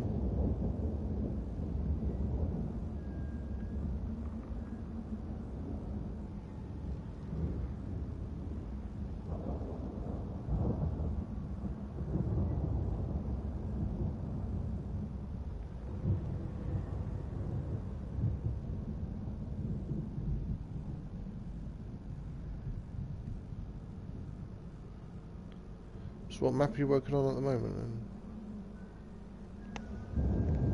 then? Like post-apocalyptic. Oh, that's what you're doing now? Ah, cool. Yeah. Well, hopefully I've given you some... It's kind of like, what do you call it, that film with Will Smith in it? I Am Legend. I Am Legend, yeah. Yeah. But there's survivors in this one. Yeah. Supposed to have made a sequel to that, but then they cancelled it for some weird reason. It was a good film. Yeah, I enjoyed it. I liked it. I wanted to make a film of Last of Us. That'll be pretty sweet, I think. I've heard of it. I don't know. I can't remember what happens in that one. Last of Us. Have you not played Last of Us? You must play it. It's the best, one of the best games I've ever played by a fucking long way.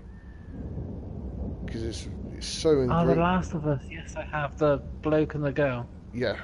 Yes, I did play that. That was really good. The second one's coming out soon, isn't it? Yep, Last of Us Part 2. Can't wait for that. It's gonna be good. Yeah, with the clickers. Because it's not like zombies. Oh, it's kind of based in reality. I mean, there's things called cordyceps. Cordyceps is a fungal parasite, and it can get into... Oh, the famous ones, ants and snails, because they get into the heads of snails, for example.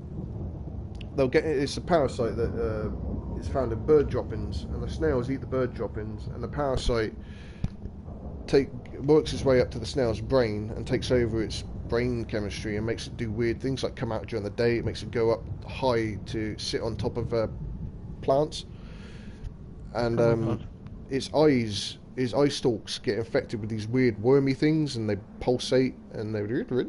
It's really weird. And they do that so that the bird will see them and come down and eat them and get back into the poop when the bird poops them out. And then the cycle, that's its life cycle. But there's also one with ants. I think every species of insects has its own variation of cordyceps. But ants are quite famous because they get like, they turn into zombies. And they move away from the herd.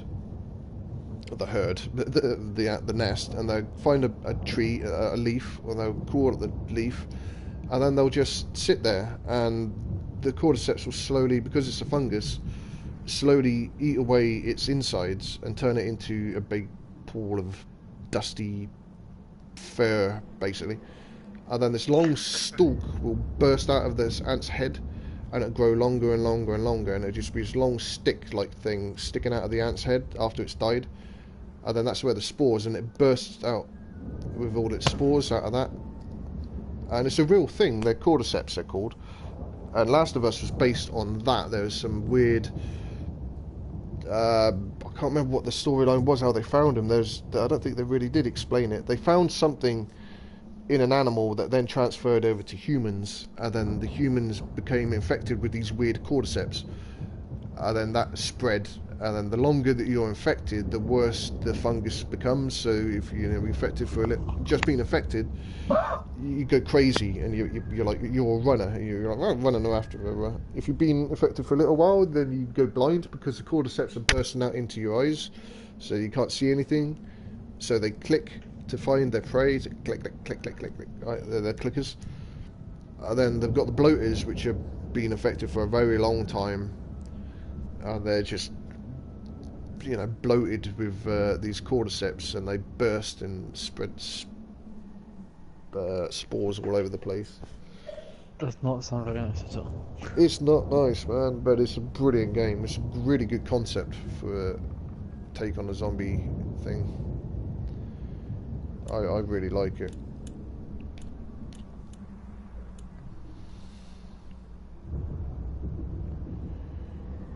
It's nice to have something other than just like brain-eating zombies in a game. Because it's good that it's based in reality as well. I mean, that thing, in theory, that could happen if we ever get the transmogrification, or whatever the hell it's called, where one species evolves to infect humans. There's a name for it, and I can't remember what it was. Fucking hell, my lecturer would be having a right go at me now. I spent years learning this shit. Yeah, there's a name for it. I've just made a huge mistake in my game. Uh-oh, what have you done? What have you done? Oh crap. What have you done?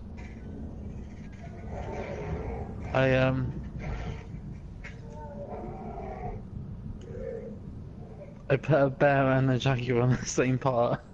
Are they fighting each other? Yeah, the bear one. Ah, I thought it might, yeah.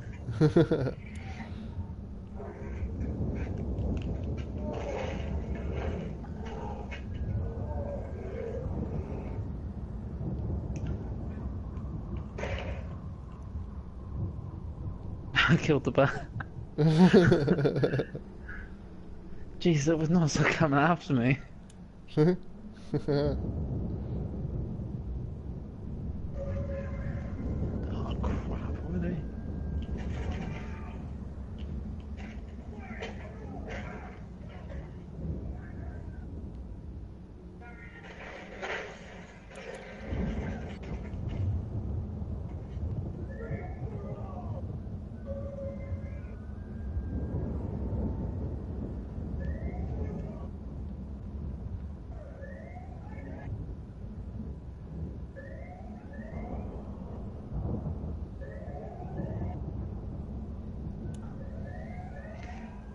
Do you understand what these wave things are? Waves? Yeah, or for the AI? AI? With the enemies. Yeah. Yeah, you can have a certain amount of enemies at one time in the map, but you can have 5 of that amount of enemies. So you'll have, say you had 10 enemies that you can put down, wave 1, that is. Say you could have 50 enemies on the map total, but you can only have 10 in each wave. So you put wave 1 down first, and then when everybody in wave 1's dead, wave 2 will spawn in. And then when everybody in wave 2's dead, wave 3 will spawn in. Ah, okay, cool. Alright, so if you're doing, say you've got a map where you have to run through the map. In the first area, you can have all wave 1. So when everybody of those dead, then you go over to the second area, then wave 2 will be there. And then when they're dead, wave 3 will be in the next area, so on. What you don't want to do is do what I did, like an idiot, and space them all out. Because then you'll be running from one side of the map all the way over to the other just to kill one guy who's in wave 1, and then wave 2 will spawn, and then you have to run all the way around the map trying to find everybody in wave 2. And then, you know, wave 3 the same. Or, without saying that, I mean, depending on the map that you're creating, you could do that on purpose to create a different type of experience. But yeah, that's what that does.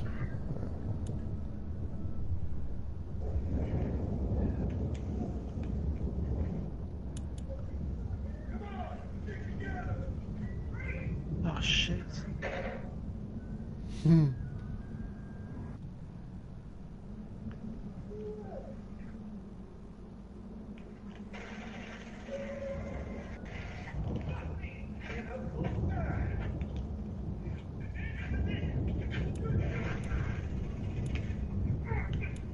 Jesus, that bastard.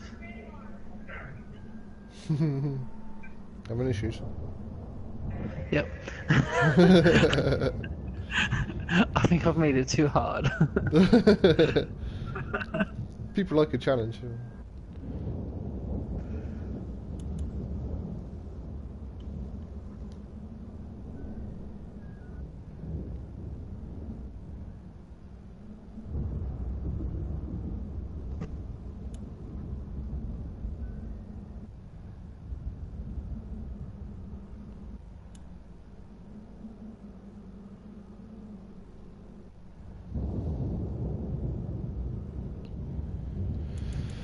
Right, okay, so I got a little cliff face in there. So I probably need a path. Should probably finish off this cliff. Oh, hello.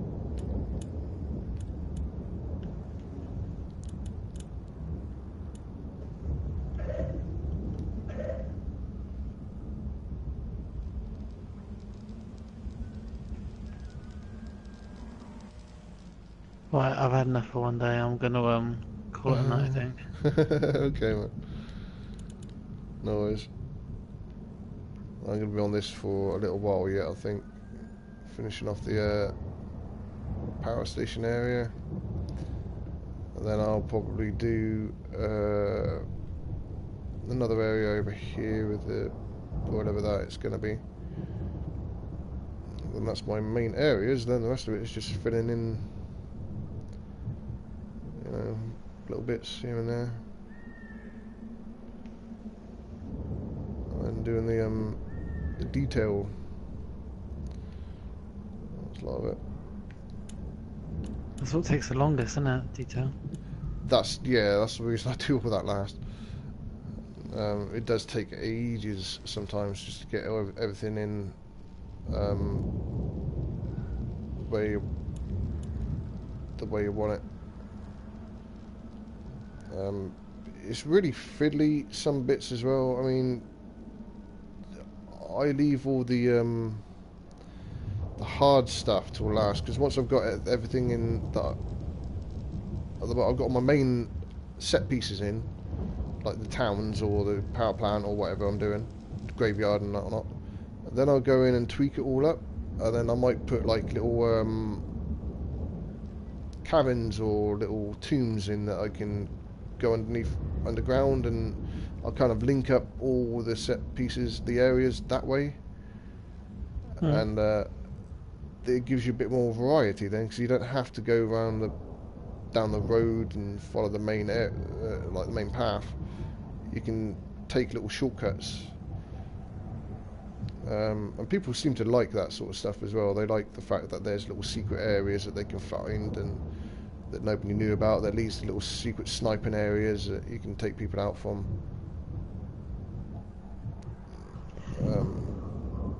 I like all that kind of things. I like sneaky stuff.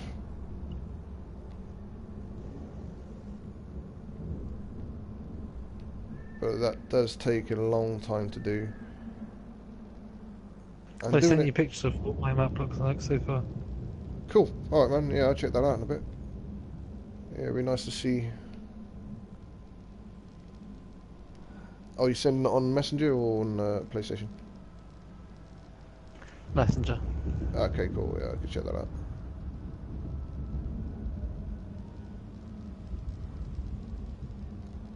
Can you see why why my maps take so long to build now? Just really, I try to make them as detailed as I can.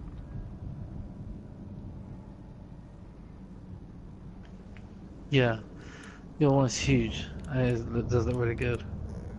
Well, hopefully it'll play right. I mean, it's one thing having a really good looking map. There's another thing having it play well. So yeah, but I won't actually be able to play your multiplayer one, will I? Until you know, how do I play it? Because it's all random, isn't it? Have you tried it? I haven't yet. You can download maps. So if you search for my name that I built, then you download that map. And then when you get a choice, you go into, when you're in the game itself, you can go. You should be able to go into downloaded maps, and play it that way. Or you can host. So far, when I've been playing the multiplayers, it's literally just choosing a map at random that it puts you into. A few people have had the same issue with that. That's why I've avoided making multiplayer maps for now. I'm not entirely sure how it all works yet, but I'll sure figure it out. I think once you've downloaded the map, you get an option that you can go into because people like have it might pick 2 people out of the party that you're in, and they can suggest maps, and then people vote on whichever map they want to play. I think. I'm not entirely sure because I haven't tried it out yet, but I'll ask. I'll ask in the community how it all works. I mean, if you don't know, if there's something you don't know, ask in there. And there's like 300, nearly 400 people in there. Who's one of them's bound to know the answer. Oh, yeah, true, yeah. And they're all a bunch of really nice guys as well. They all sort of test each other's maps out. They give you feedback on things. Yeah, they're a real good bunch of people. So yeah, anything you don't know, just ask in that.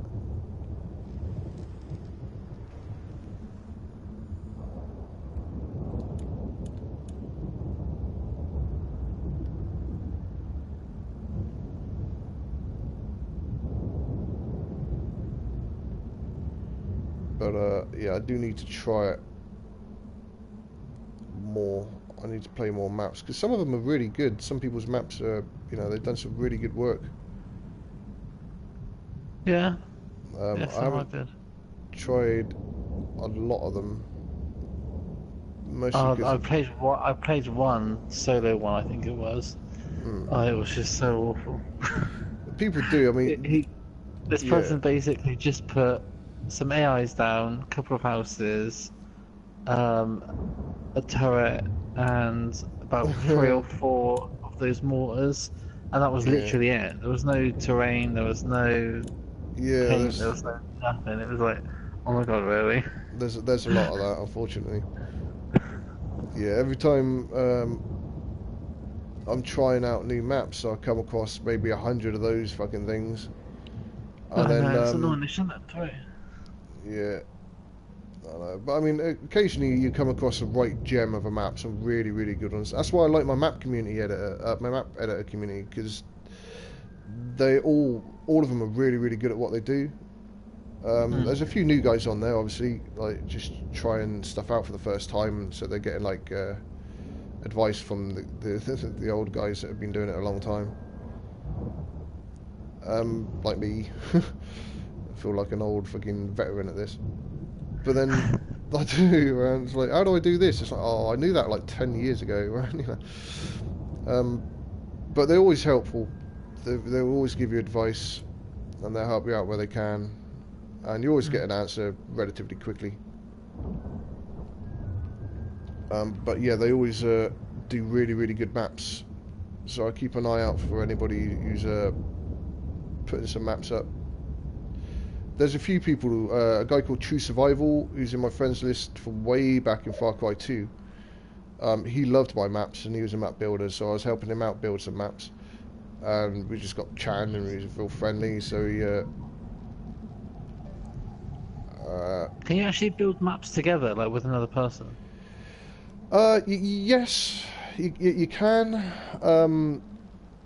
If I built half a map, let's say I built all the terrain for a map, and then you can go in, I publish it, and then you can go in and download that map, and then you can add things to it, so you can put all the set pieces in, for example.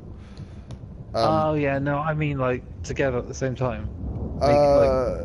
Multiplayer map making, you mean? No, that's not possible. That'd be good though, if you could do that. You can start on one section, and I can do a different section.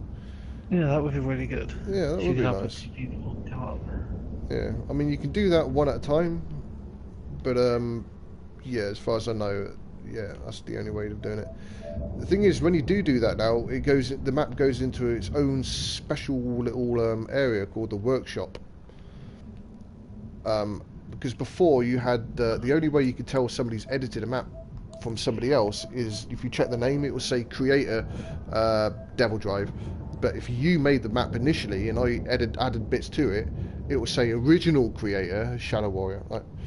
So but now it goes into this little workshop, and you can see all the maps that people have started and then other people have finished off. Okay. Which is a sort of cool little thing. I mean, they didn't need to do that, but it's kind of cool that they did, I guess.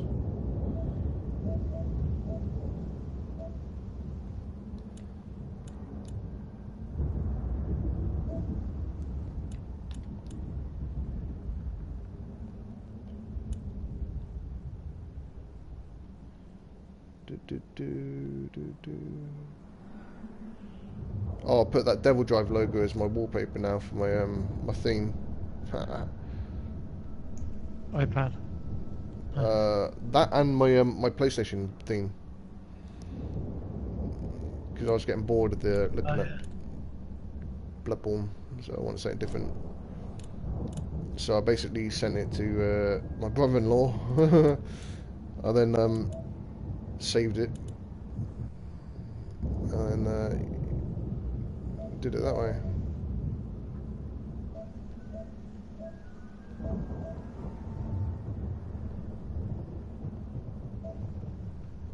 I'm really hoping this works well, this map, because it's going to look nice. I just hope it pans out. I mean, I'm nearly at 60% of memory. So I've still got a lot of stuff that I could put in it. So I'm hoping once... Mine's at 76, and you saw how small that was. Yeah, that's true. Do you, oh no, you don't. Yeah. Yeah, I don't know, maybe it's, have you shrank your, border in, like your map parameters? The border, yeah. That might be why then. I literally just did this last minute. Yeah, right, yeah, because the smaller area that you got to play around with, the less stuff you can put in it, so that might do that. Oh, true, yeah, right. No, Puss, I've got no food, mate. Sorry, buddy. I don't know how I'm going to get any either. I've got nothing to eat myself, yeah. I'll have to find somebody to borrow some money off tomorrow. And that involves getting up at a reasonable time. Which will be fun. I'll send Neil a message. Neil, can I borrow some money? He'll be like, yes. Unless he ain't got paid, then I am fucked. Sorry, dude, you have to wait. Although I do have some sausage casserole, you can have some of that. You want some sausage casserole? Sorry, I love my cat. Oh, there's really good games coming out. Oh, That Detroit Become Human, I cannot wait for that one. really? I don't know about that. I'm Yes, on the definitely. fence about that one. I'm not too sure. And I mean, Jurassic World Evolution.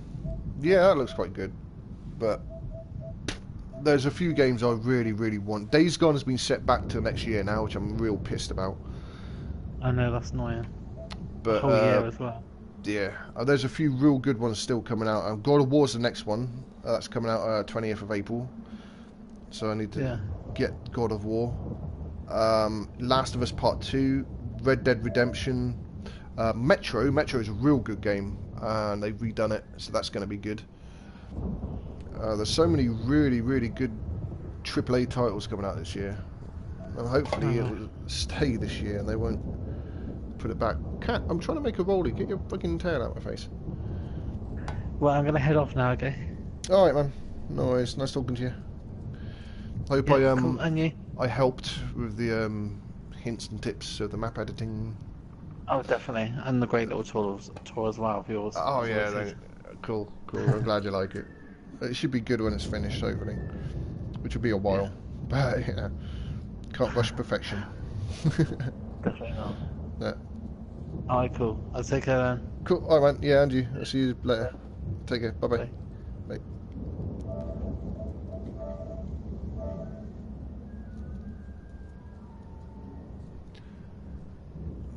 I'm currently just making a roll-up, so you have to bear with me for a minute, guys, because I am doing this.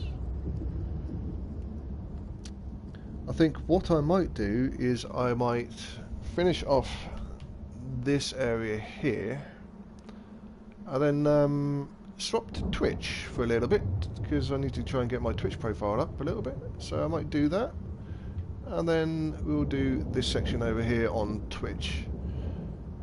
So if you're watching on YouTube or PSN, then I'm also on Twitch. I've just set it up, so there's not many videos on there yet. There's one video on there that is a little bit ropey. It's got a wrong title on, and I can't change that because I've got no laptop. It's a pain in the ass, but it is what it is. I'll fix it eventually. My Twitch is exactly the same as YouTube. It's Devildrive PS4. But I'll be on there briefly in a moment. I'm going to finish off this little section over here first, and then we'll see what we can do with that other section over there. And then it's just a case of tidying up, adding bits into the asylum itself. We need to build, do some underground stuff to make some little tunnels and link it all together. Do some little cool assets here and there. I sort of wish that I saved a little bit of the water doing my river over there. I wish I saved some of that because I can't fit any more in, and it would be nice to put some up there or in the asylum itself, but there's ways around it. We can work something out.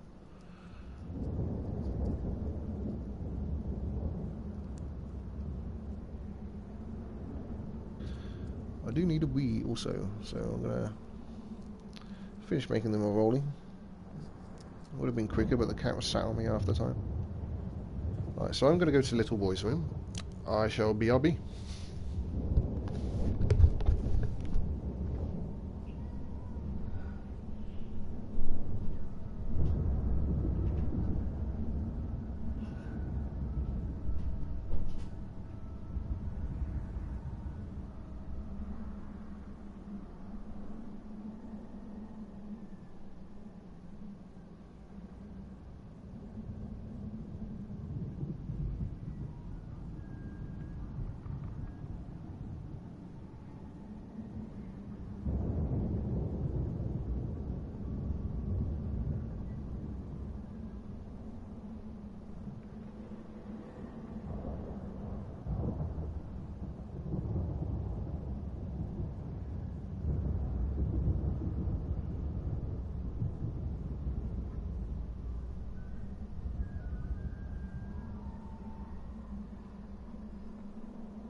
Sorry about the delay, guys. Just making a cup of cha. So this we don't really need, do we? Let's get rid of that. We don't need that either. Let's get rid of that as well.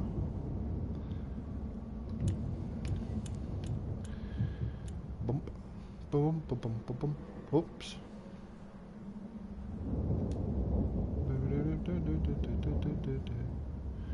Let's make some rocks going around here.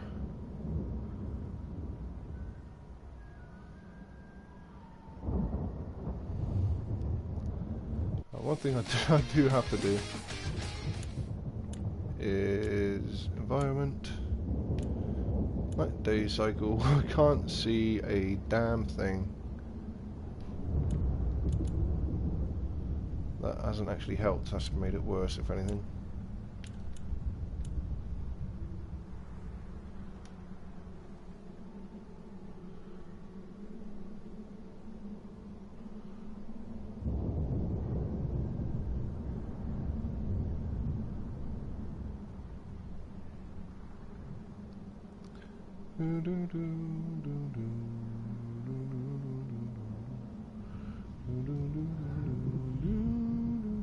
So if you guys got any ideas for new maps, anything you want to see me build, anything you're building yourself, drop a little message in the comments. I'm going to have a little natter about it. Might have some good ideas. Maybe I've inspired you to create some more maps, or given you some ideas for some maps. Anything like that. It's always nice to hear from you guys. Like I say, if you're watching on PSN, I am on YouTube. Devildrive PS4. Let's build this bit up, I think. As I mentioned earlier, I'm also on Twitch, sort of.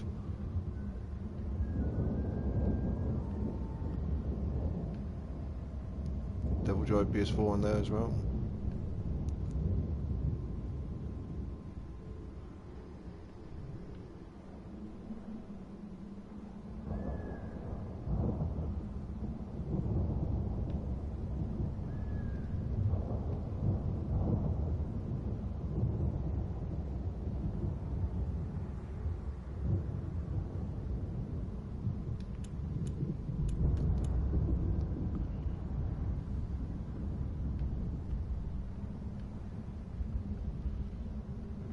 Going over the smooth tool.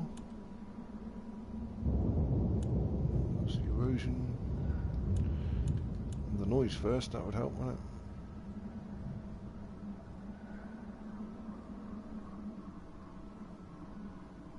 There's a little bit.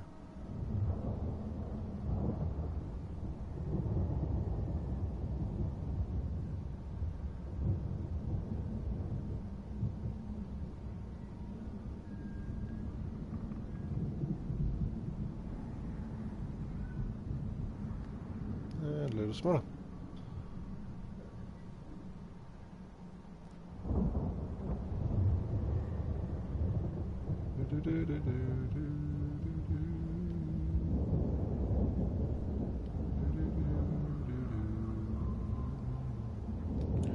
Now we go to a road.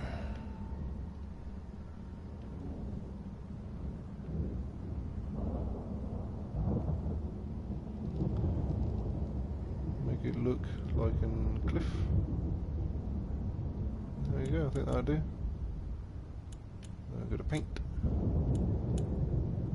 Oop, nope, just that.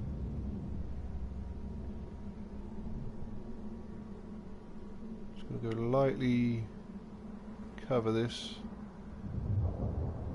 with a rock, make it look rock-like.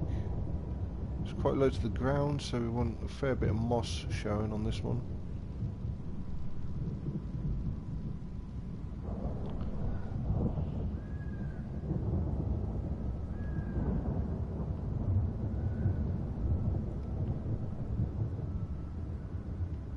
Nice and light,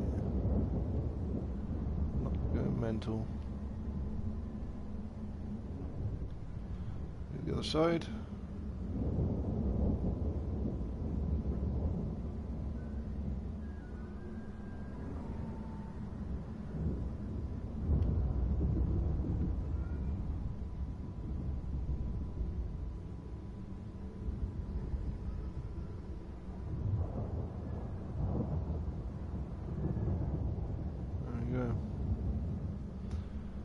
we'll put a little bit of dirt in there as well. Just mix it up a little bit. Darken it down a touch. Don't want too much of this.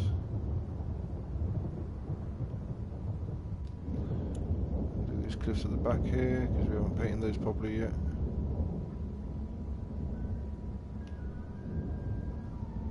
Oh, we haven't done any of these yet, really.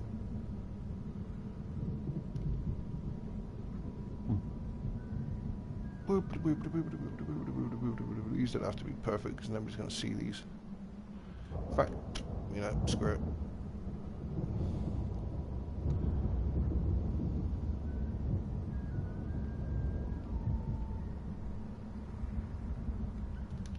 Oops.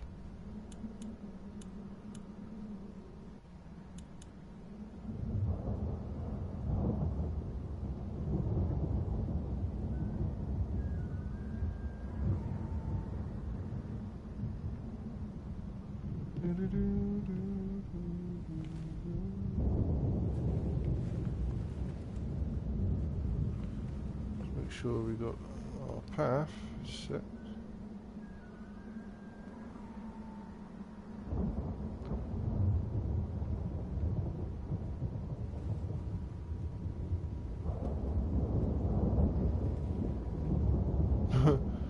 Some trees still stuck there.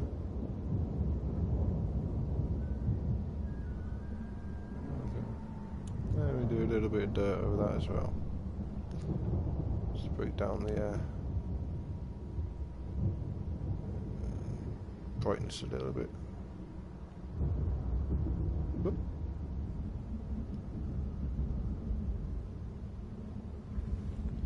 And then once we've done all that, as always, we'll go back over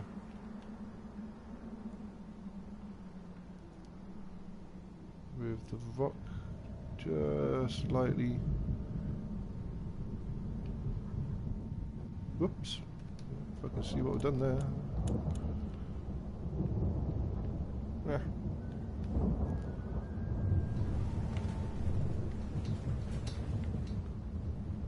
There we go. Tree will put. I don't really know where we'll put the tree. I'll stick you over there for now.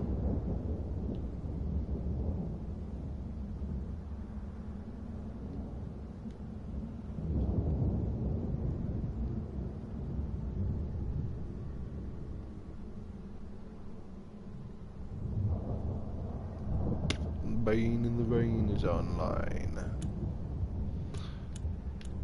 Okay, let's get back to our paint texture. And then I'm going to make a cup of tea. Back in a sec. BRB!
I have returned.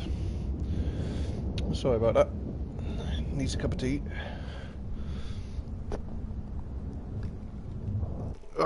Oop! Didn't want to do that. Oh, I have a message. I did not see that even come through. Oh, let's have a look, see what that was. I didn't see that at all.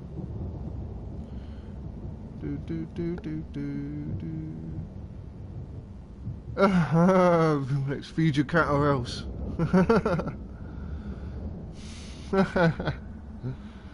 Yeah, I do need to feed my cat, mate. I've just fed her a little bit. So she's eaten more than I have today.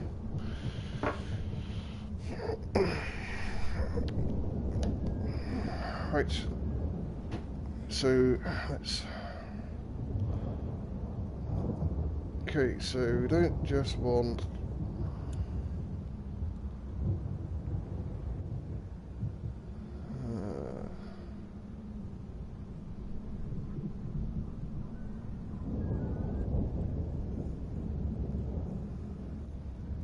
Right, so we don't just want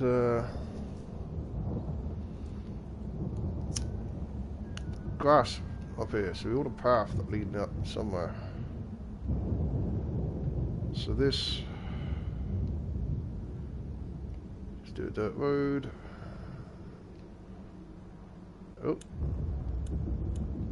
there we go. Dirt, dirt, dirt, leading into there. This whole area can be dirt.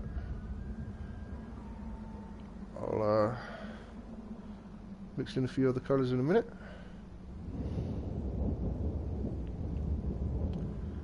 Just because, well, you know, why not?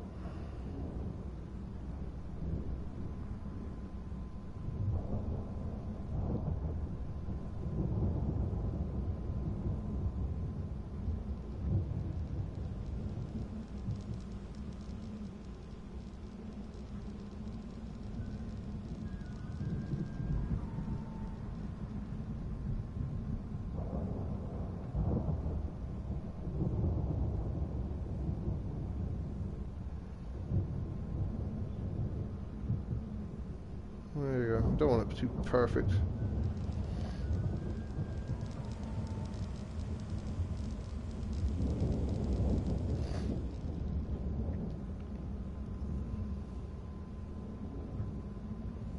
Or we could put a couple of vehicles up here.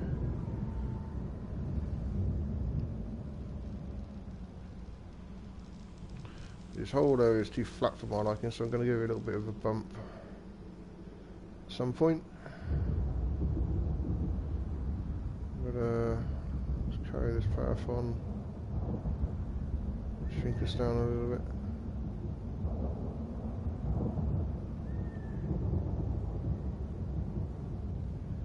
Don't like that angle. Get that in.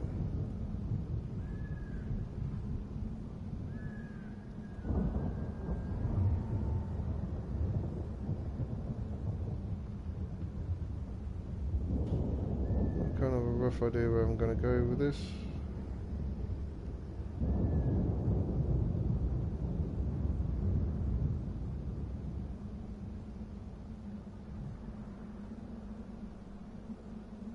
Let's go this around here. A little bit lighter.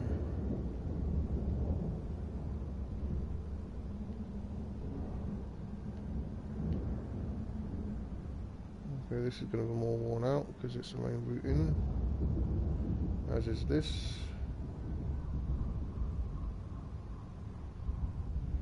And there's probably going to be some little path around here.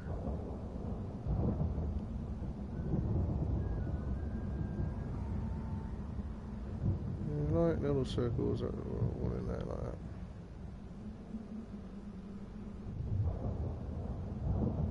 And we'll leave this bit right here blank, but we'll give it a little bit of a dirtiness. So, and this bit can be like that. Come out of there.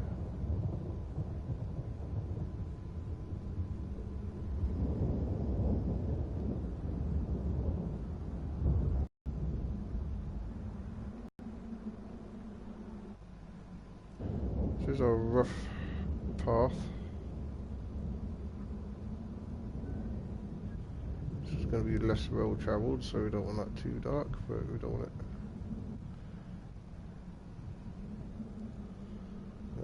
Okay. So this bit here is going to be quite far right.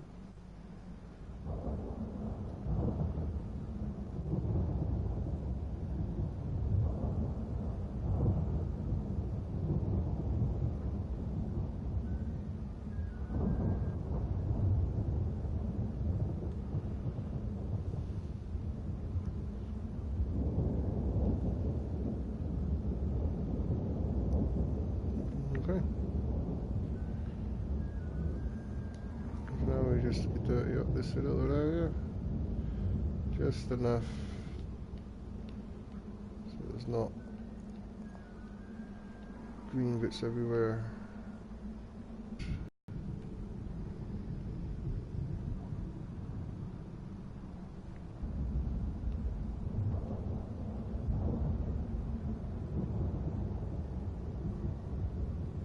We want to build your colour up.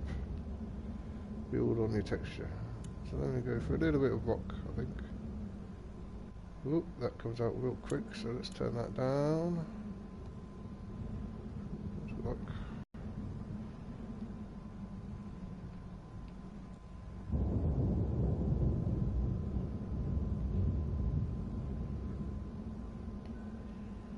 Not too much, just enough to just, look, there's a little bit of stone poking through there. And again over here.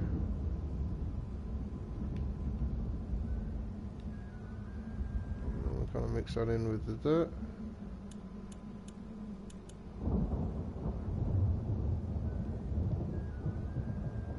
Good with the dirt.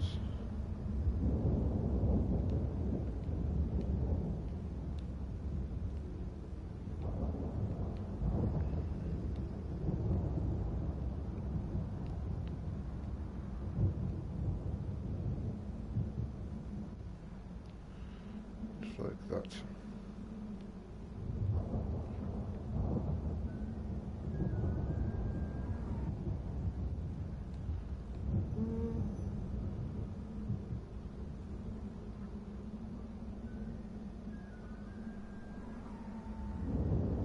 Just cut that in.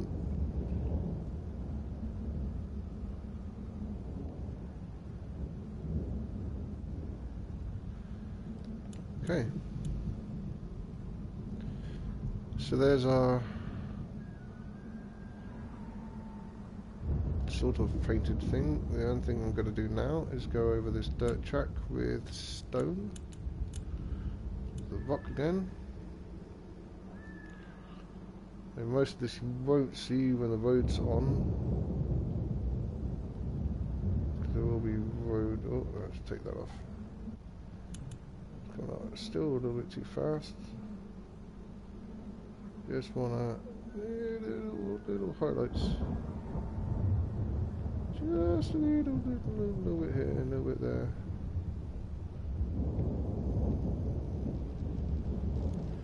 I like to do little circles. And, I do circles like this because if I do straight lines, it tends to be more noticeable that you just got in a straight line.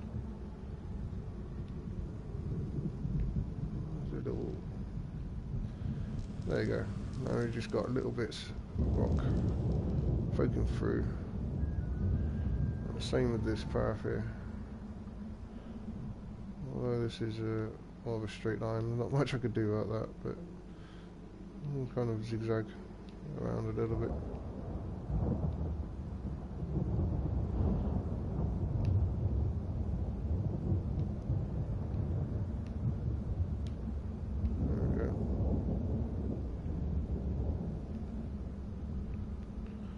There we go.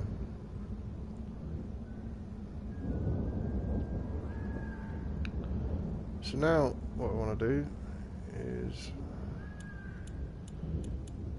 dirty this little patch up a little bit more. Do dirt in there, I think.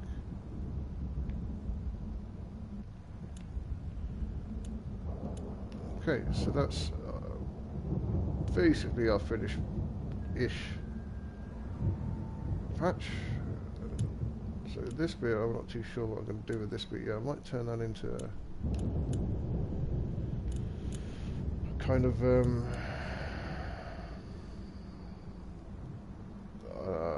parking lot, I guess. I could put a parking lot there. Just a couple of real simple things, like there's a thing over here actually I used. This thing here. Clone you, move you over here.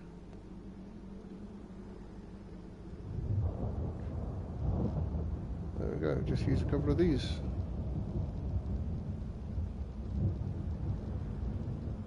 Clone you, one, oh shit. Two.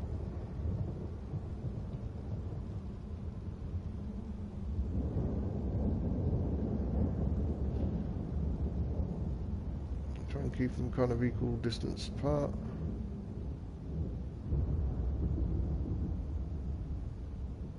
Three, you might be able to scoot another one in.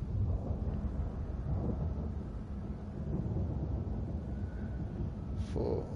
Okay, so there's a door here, which I missed. So let's shrink that tool down a little bit. We use the dirt. And then we just turn that off a little bit.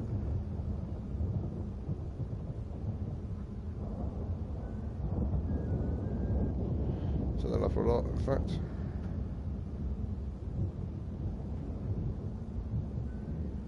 Got rough. But this, of course, is going to be kind of roughed up as well. So yeah, car parks and all.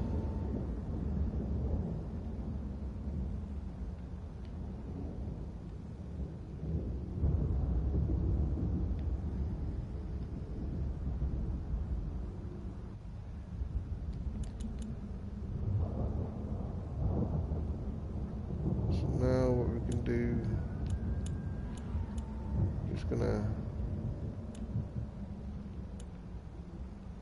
go over that a bit more. Oh, forgot about that. Okay, nice and lightly. Go over that a little bit more of that, and a bit more of that.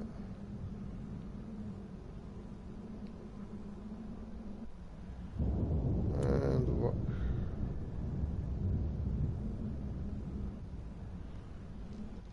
That. Got a lot of my camera.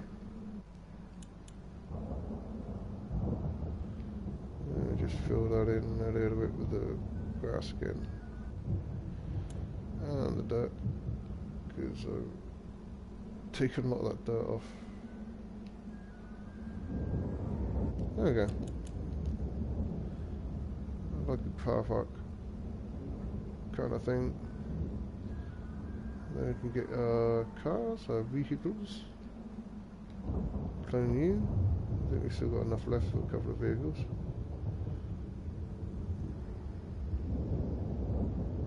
For some reason that isn't.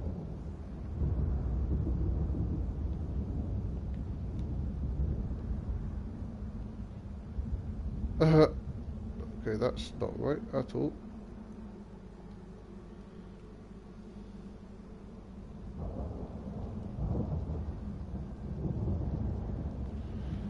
Why that's doing that, I have no idea.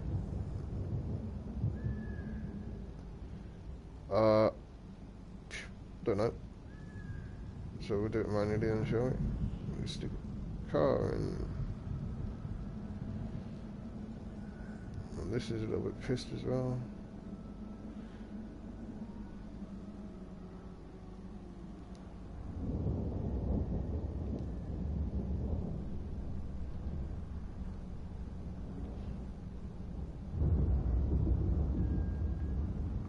They don't have to be perfect.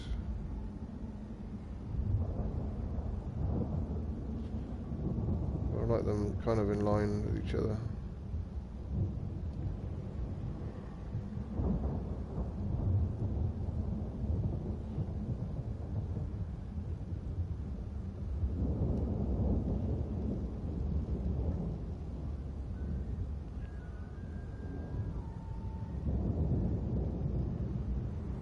Another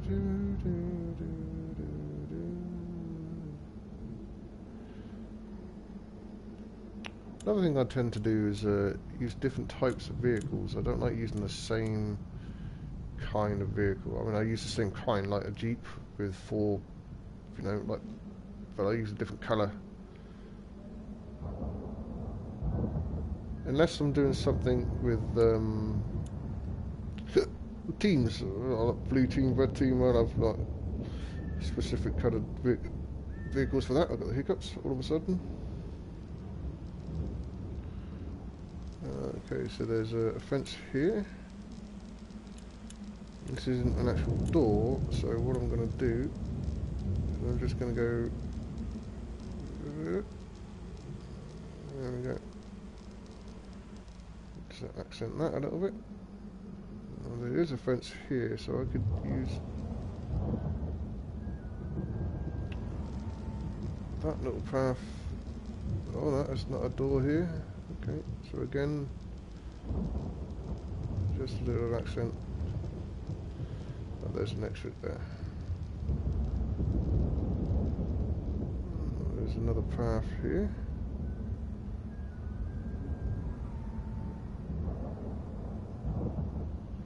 So this is a gate, so I'm just going to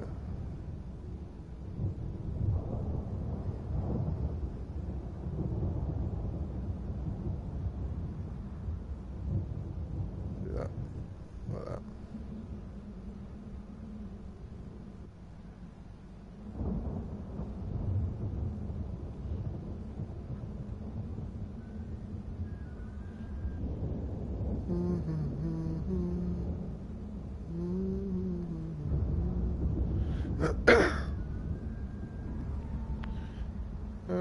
So there we go.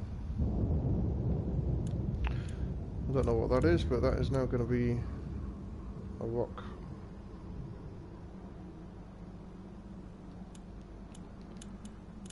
Don't know where that came from.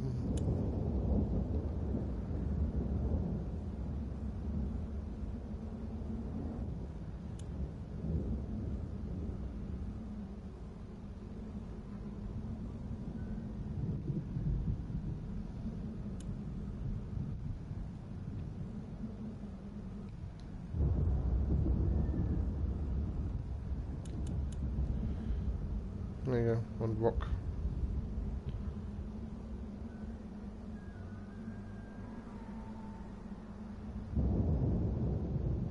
That's quite dirty, so we're gonna. There's quite a lot of dirt on that, so I'm just gonna go over this again with the rock. Too much of an accent on the dirt on this bit.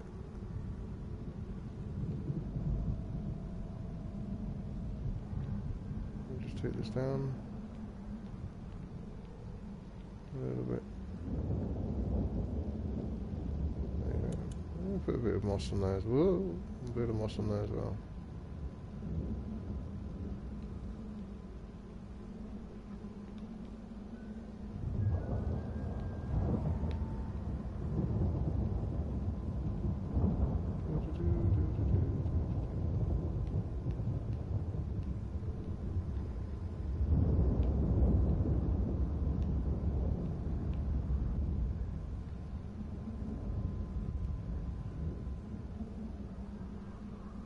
Get the other side, the top bit.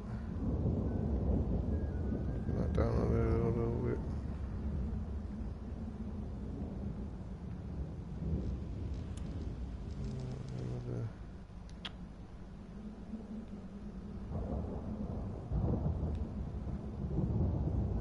There you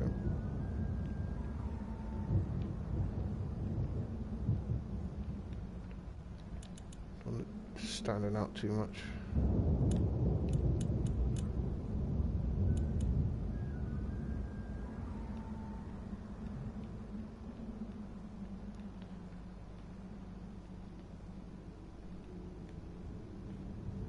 Over the top there.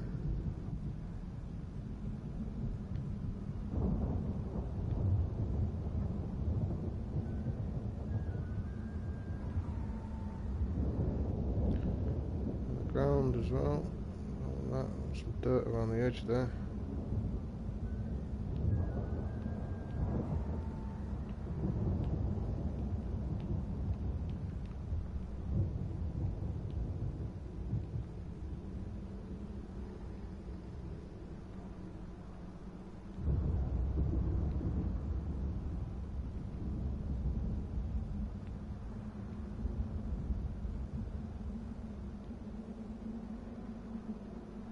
There we go.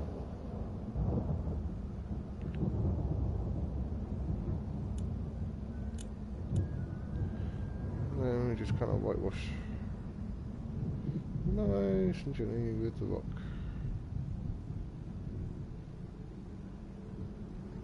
Little bits here and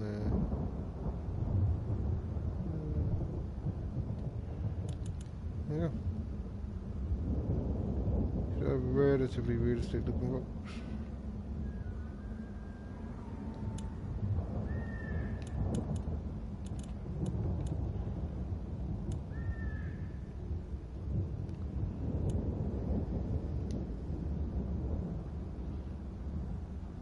Let's go over a little bit. Look a little bit more rock-like.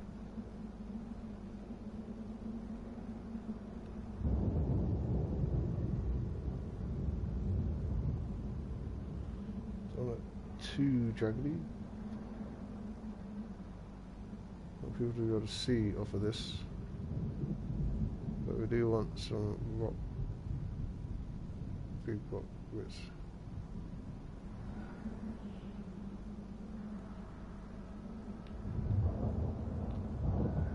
Push on the top bit there. Rocks are not flat after all. So the longer you take doing this, the more you do it, the better it's going to look. So I'm going to do a little bit here and there, then I'll do a little bit later, then I'll come back to it and just keep tweaking it and just tweaking it and tweaking it and little bits here and there. Like, you can't really overdo this, providing you know you keep it at the same height. You give yourself a little kind of a limit to how high you want the box to be.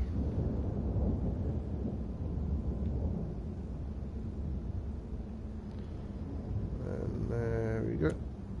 We got our erosion tool, and then just erode down what we just built up. That way it won't look like lumps. It will just look like a natural formation. At least that's the plan, anyway. There we go. One bit of rocks. Hopefully now we've got things to hide behind. A few little bits and bobs. That can be painted again. So it's important to check just after you've done anything like that, after you've painted it, just to go over it and just make sure that there's no little bits that you need to repaint.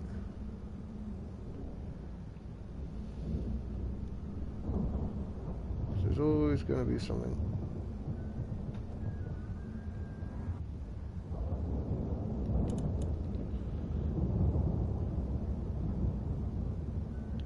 So you might say, why bother taking all this time and effort on the map? Well, the more detailed you can make something, the more lifelike you can make it, the more people will notice it, and the more people will like your map. And the more your map gets liked, the more people will be able to find your map, and the more people will be able to play it. So that's why I take as much time and effort into my things as I can do. I take so much pride in them as well. You've got to take pride in your maps. You want it to look the best that they could possibly be.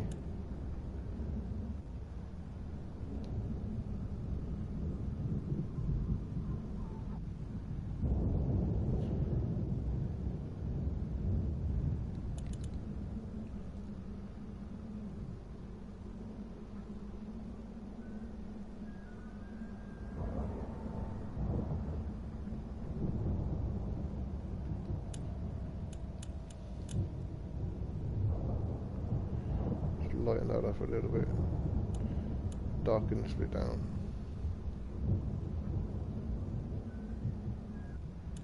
A bit of moss, green.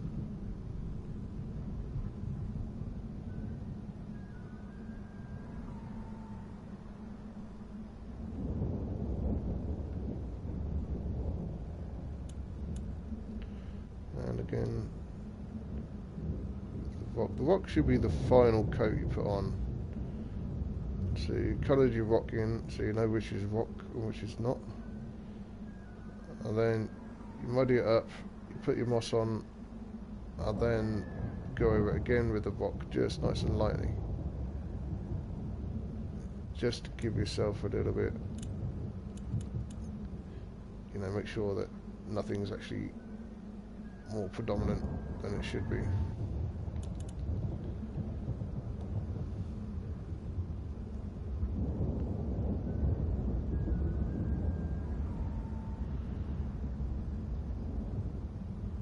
Yeah, they could be better, but I'll tweak those at a later date. So I find the lower to the ground rocks are, the more moss you'll have on them. So the higher ones will have less moss. Then it all depends. I mean, some bits will have flat pieces on it. The flat bits are going to get dirt in it, and it's going to be mossy.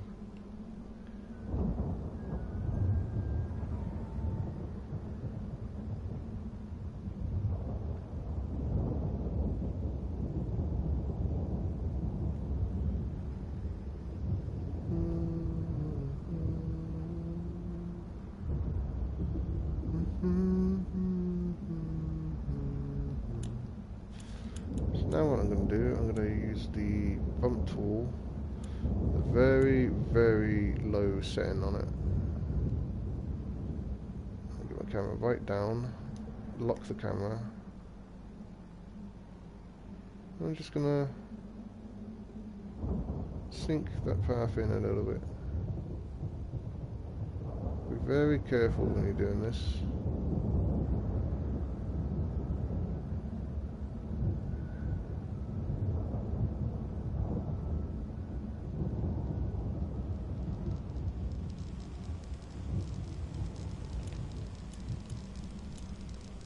Then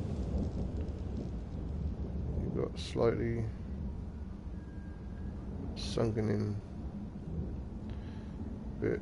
Now it's a little bit ropey, so I'm going to smooth that off after I've finished it, but I'm just going to use the flatten tool.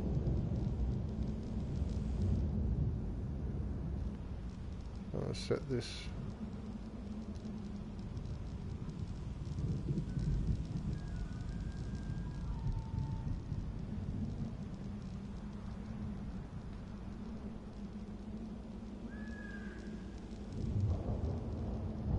stopping and starting, that way I get different layered bits everywhere.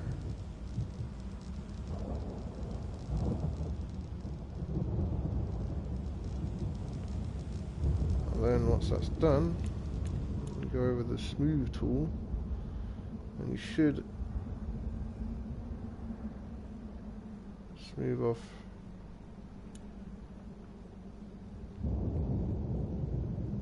bits. It might be a little bit sticky out.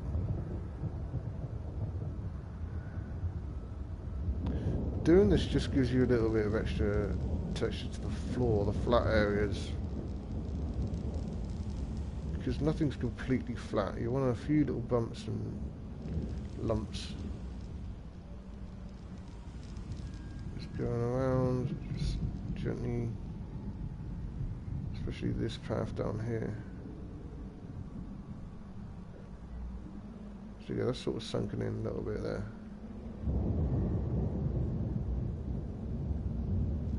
So you should have a few little high bits, low bits.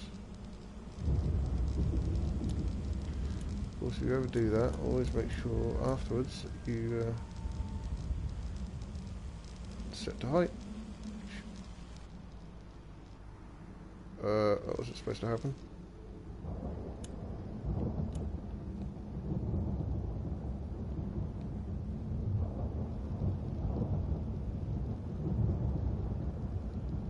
I don't know why it moves like that.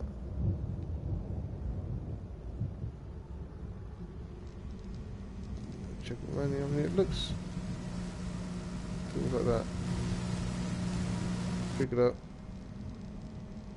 Sink it down. That's the white button.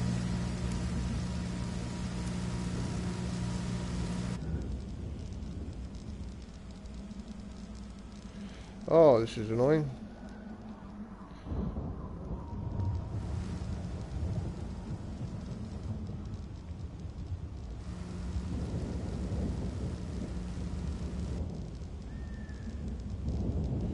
There you go. Sink it down slightly. It should avoid any floating issues that we might have, like that.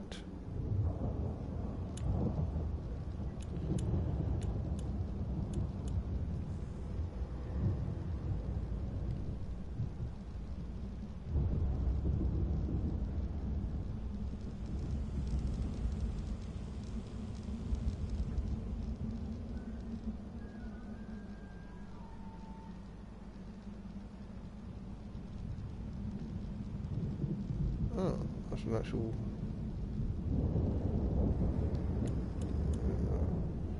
always smooth off afterwards. Another thing you could do is just use your bump tool again like I was doing earlier, instead of using the flattened. Real slowly, just kind of go around the area. I'll then smooth the whole thing off.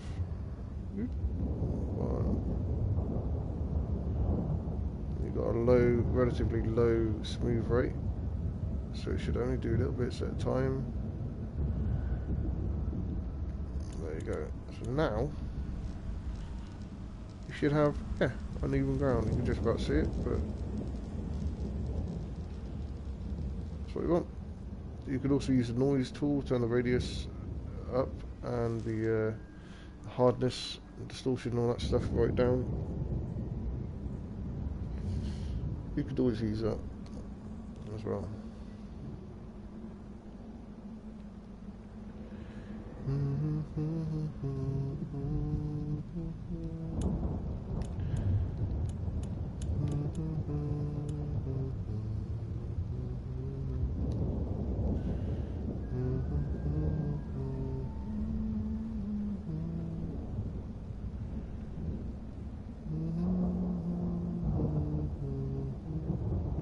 The idea of this is to create a kind of worn effect,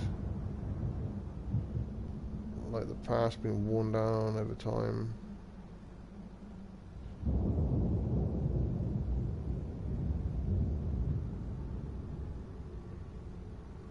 Oops, we're going to get little divots like that. That's okay, because we're going to smooth.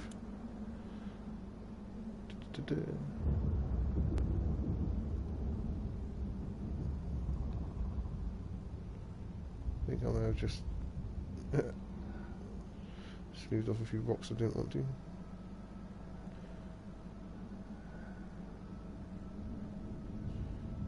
Just slowly come back the path that we get. There you go.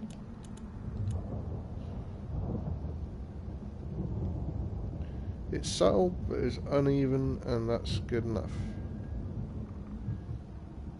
So what do you want? And this is a little less subtle, so let's go in with this.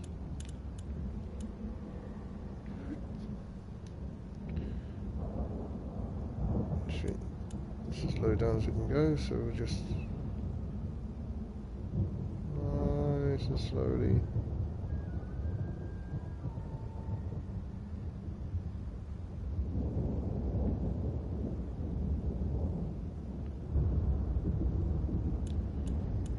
Shrink that bump tool down. me just smooth it off.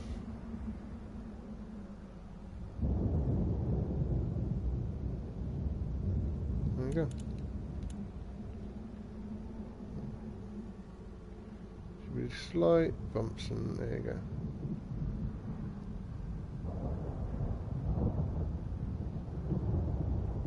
Little holes and divots.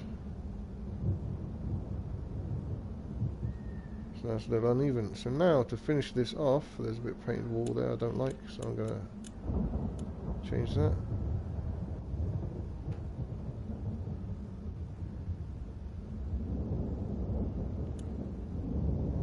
Darken down this a little bit here.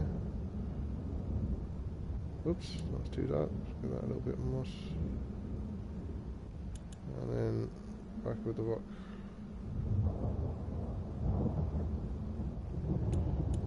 Okay. Now we give it some vegetation. Now I've been using a lot of these Aspen mixed lately because I quite like them. So the mixed will give you grass and bushes and trees, so things like that. Little bits of grass here. Just take off what you don't want.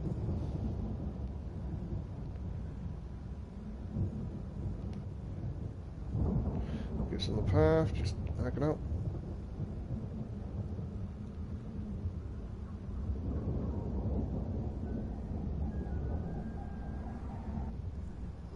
Sneaky little path at the back there.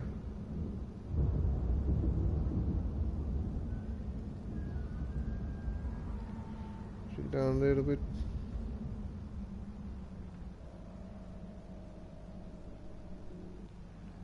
So hopefully in this little patch of ground here we're going to have a nice big tree. Yeah, I do.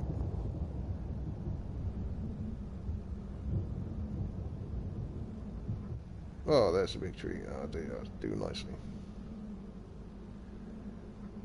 We just want to fill in little bits here and there, little bits of grass or tree in the way.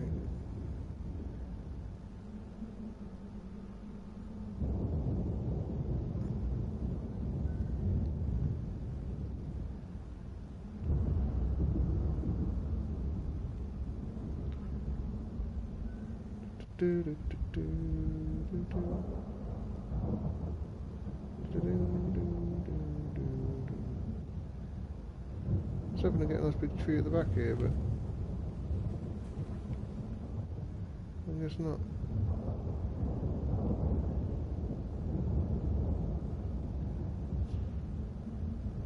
Get one in here. No? That's a shame. Okay.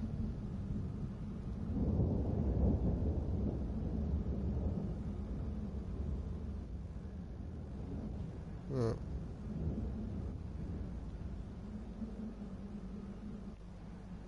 We can always add a tree there if we really wanted to.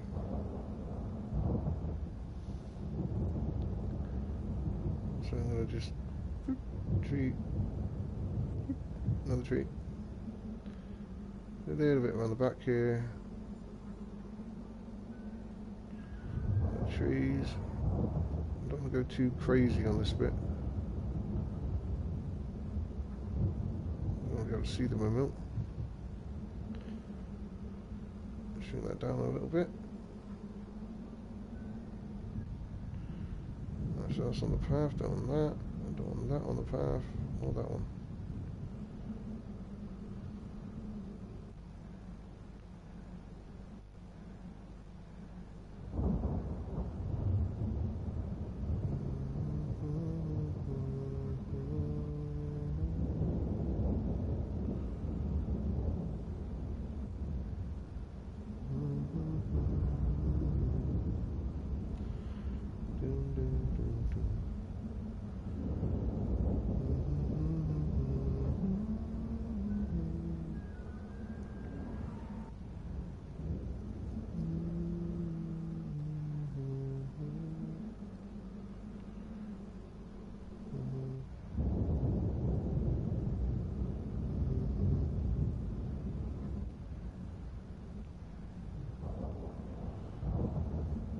So there you go.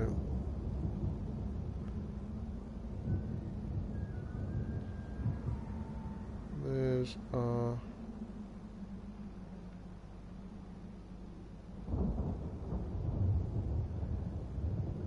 stick some more in here. Maybe we'll get a tree pop up.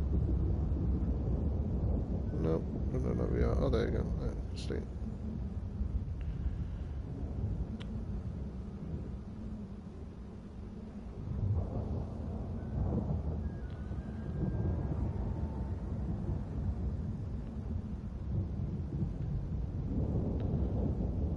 Just looking around.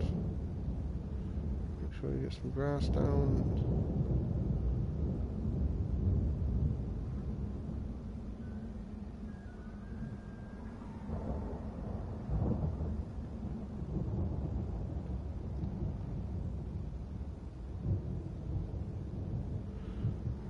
So what we don't want to do is have an area where people can jump off to their deaths. So I'm just going to noisy up these little bits here.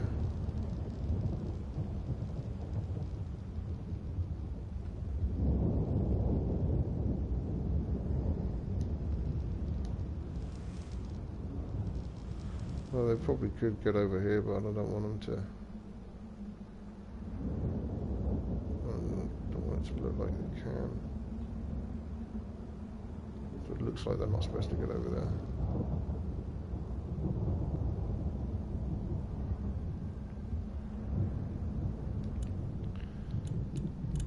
Yeah, back to the vegetation add-in. Oops. That was not what I wanted to put down.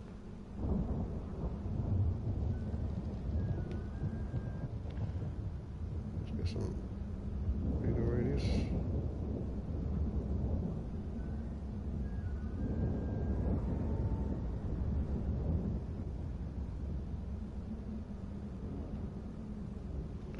Smaller radius.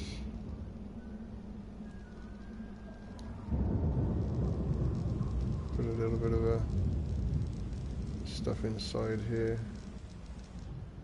Let's come through the grass.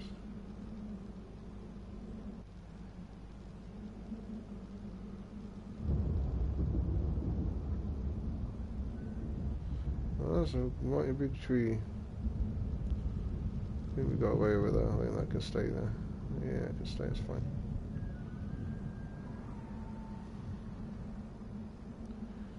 I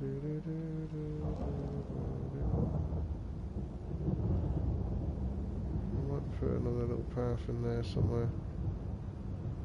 You know what? I might just fill it up with, you know, fuck it, let's just go mental.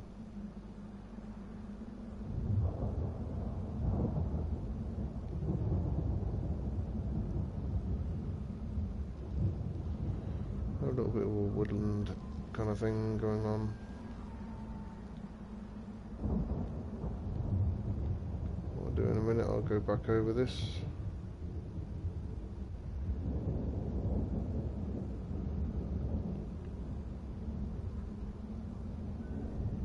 With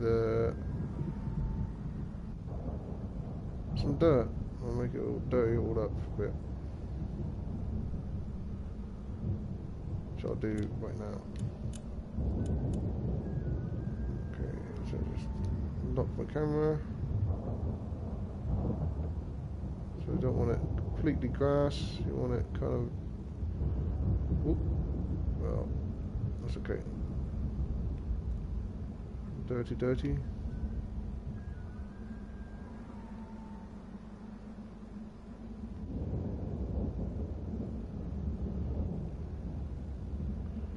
Like that. And then more grass again. Just because that's what we want it to be. We don't want it to be dirt. We want it to be grass with dirt in it.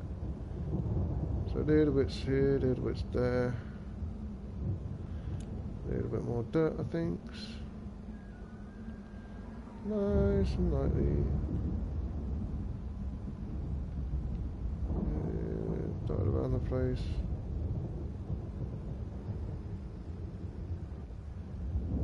There we go.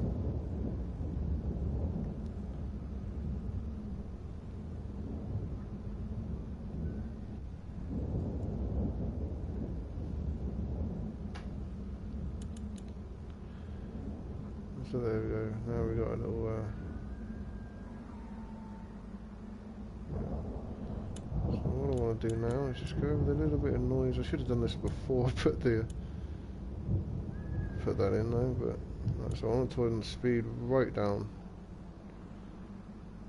for this. Just kind of bump it up a little bit, not too much. Just want to make it a little bit uneven.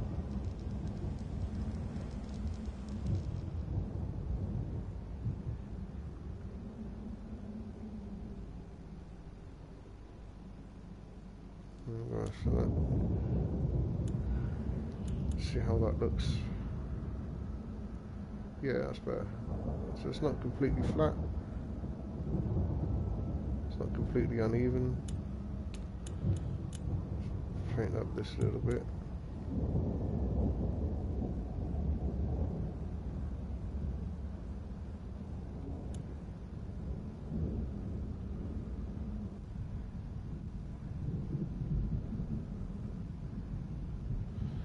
Repaint that down. See, this is the reason I put the vegetation in last, because if you put it in first and then try to paint shit, you can't fucking see a damn thing.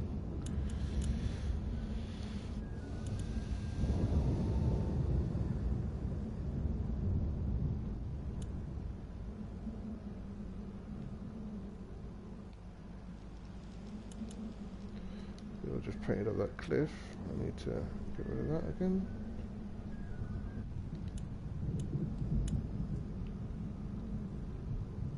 Okay, so this little bit can be a little snipe spot.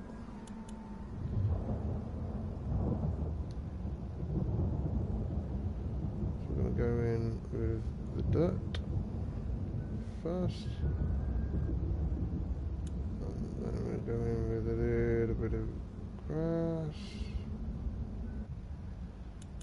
It's on rocks, so we'd have a little bit of rock as well. A little bit more grass, sink that down a little bit.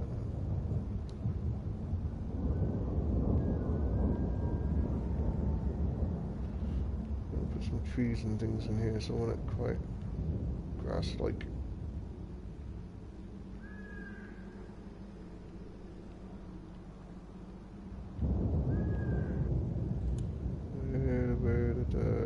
More dirt, that's good, we like that. And then, cool, got a tree. 2 trees in fact. Nice. So there we go, we've got a little nice snipe spot. Bump these up ever so slightly. Give it a little bit of cover.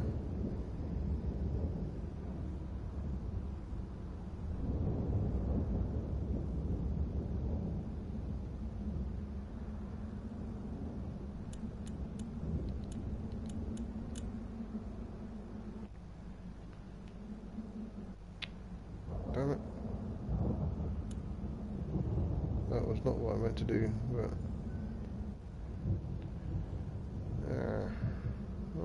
where am I?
Okay, so there's our sneaky little snipe spot.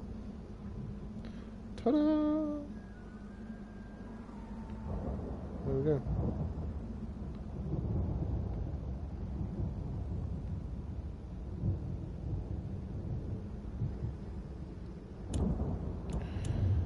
Make sure there's some vegetation out here. Oh, wrong one.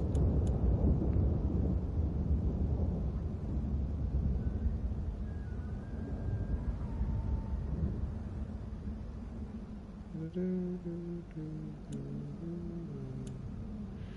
mean, you can mix it up a little bit with some other stuff if you want, but you can get that with this. That's why I like using this mixed, because it gives you all sorts of different things. You also get some funky dead trees that you can pop in.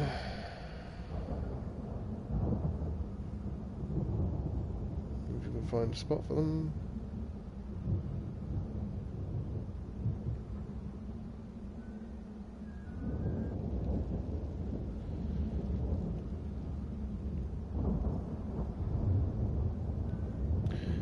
That is our finished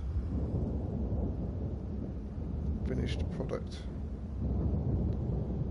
Well, our finished section. Anyway.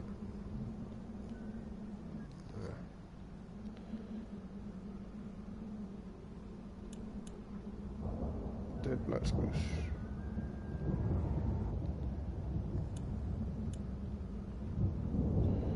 Kind of hoping that there'll be tree spots, but no. Okay. So there you go. That is almost. I can't help but keep tweaking and tweaking. There's all these little bits. I'm like, oh, I could do this here. Like this. Pop little bits around here. Oh yeah, look, nice little tree there. Going into the house. Huh. Kind of like that though. Gives it character.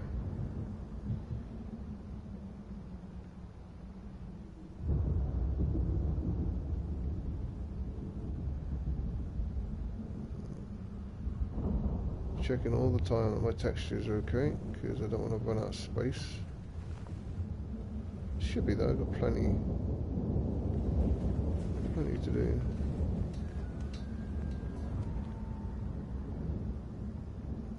Left to do, I should say.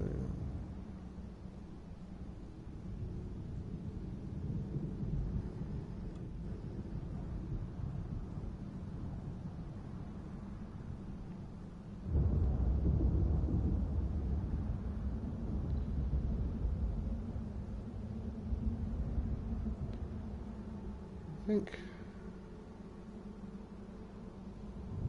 that'll do, donkey. I think that'll do. A little bit down here. All that's left to do is to link up our road. That road there with this. But we also need to link up it with this.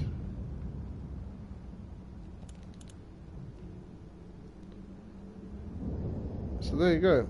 There's our windmill section done. Now I haven't saved it in an age, so I'm going to do that right now.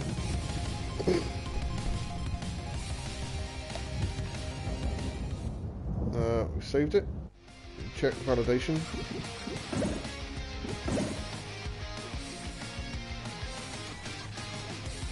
Okay, so vehicle area not clear, vehicle area not clear. So this vehicle is, for some reason, I didn't even move that damn vehicle and it's not clear. I don't know why that is. Let's move this out there. Out of the way. It was, for some reason, that's fucked.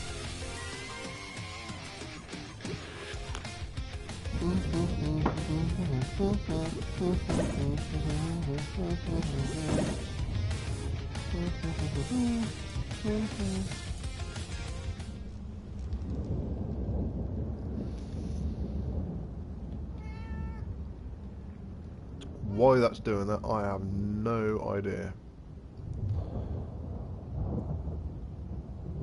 I can't clip it. I'll tell you what, let's just... I I don't really want to get rid of it because I need to.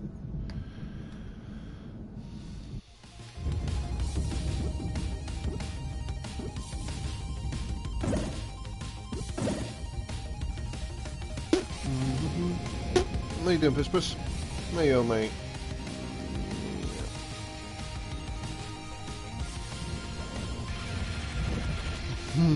Nice.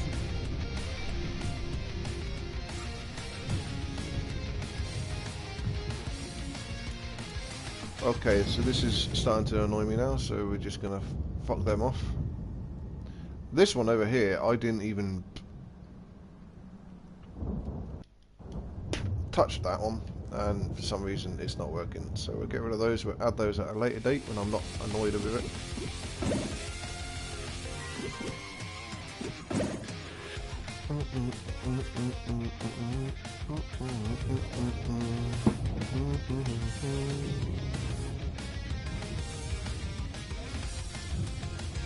Excellent, all works. And now we save.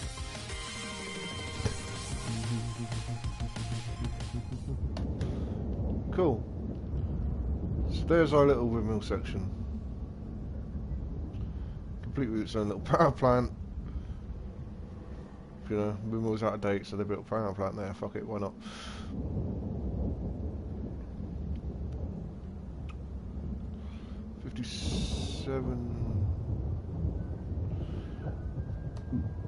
Oh, those vehicles take up quite a bit.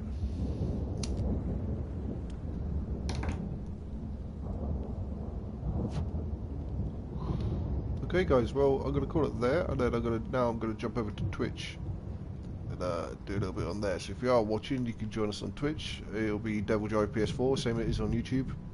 If you're watching on PSN. I hope you enjoyed it. I hope I've given you some ideas and some tricks and tips on how to create your own maps and make them look real nice and good. So yeah, if you did, drop us a like, share, subscribe if you wanna, and as always, I will see you on the respawn.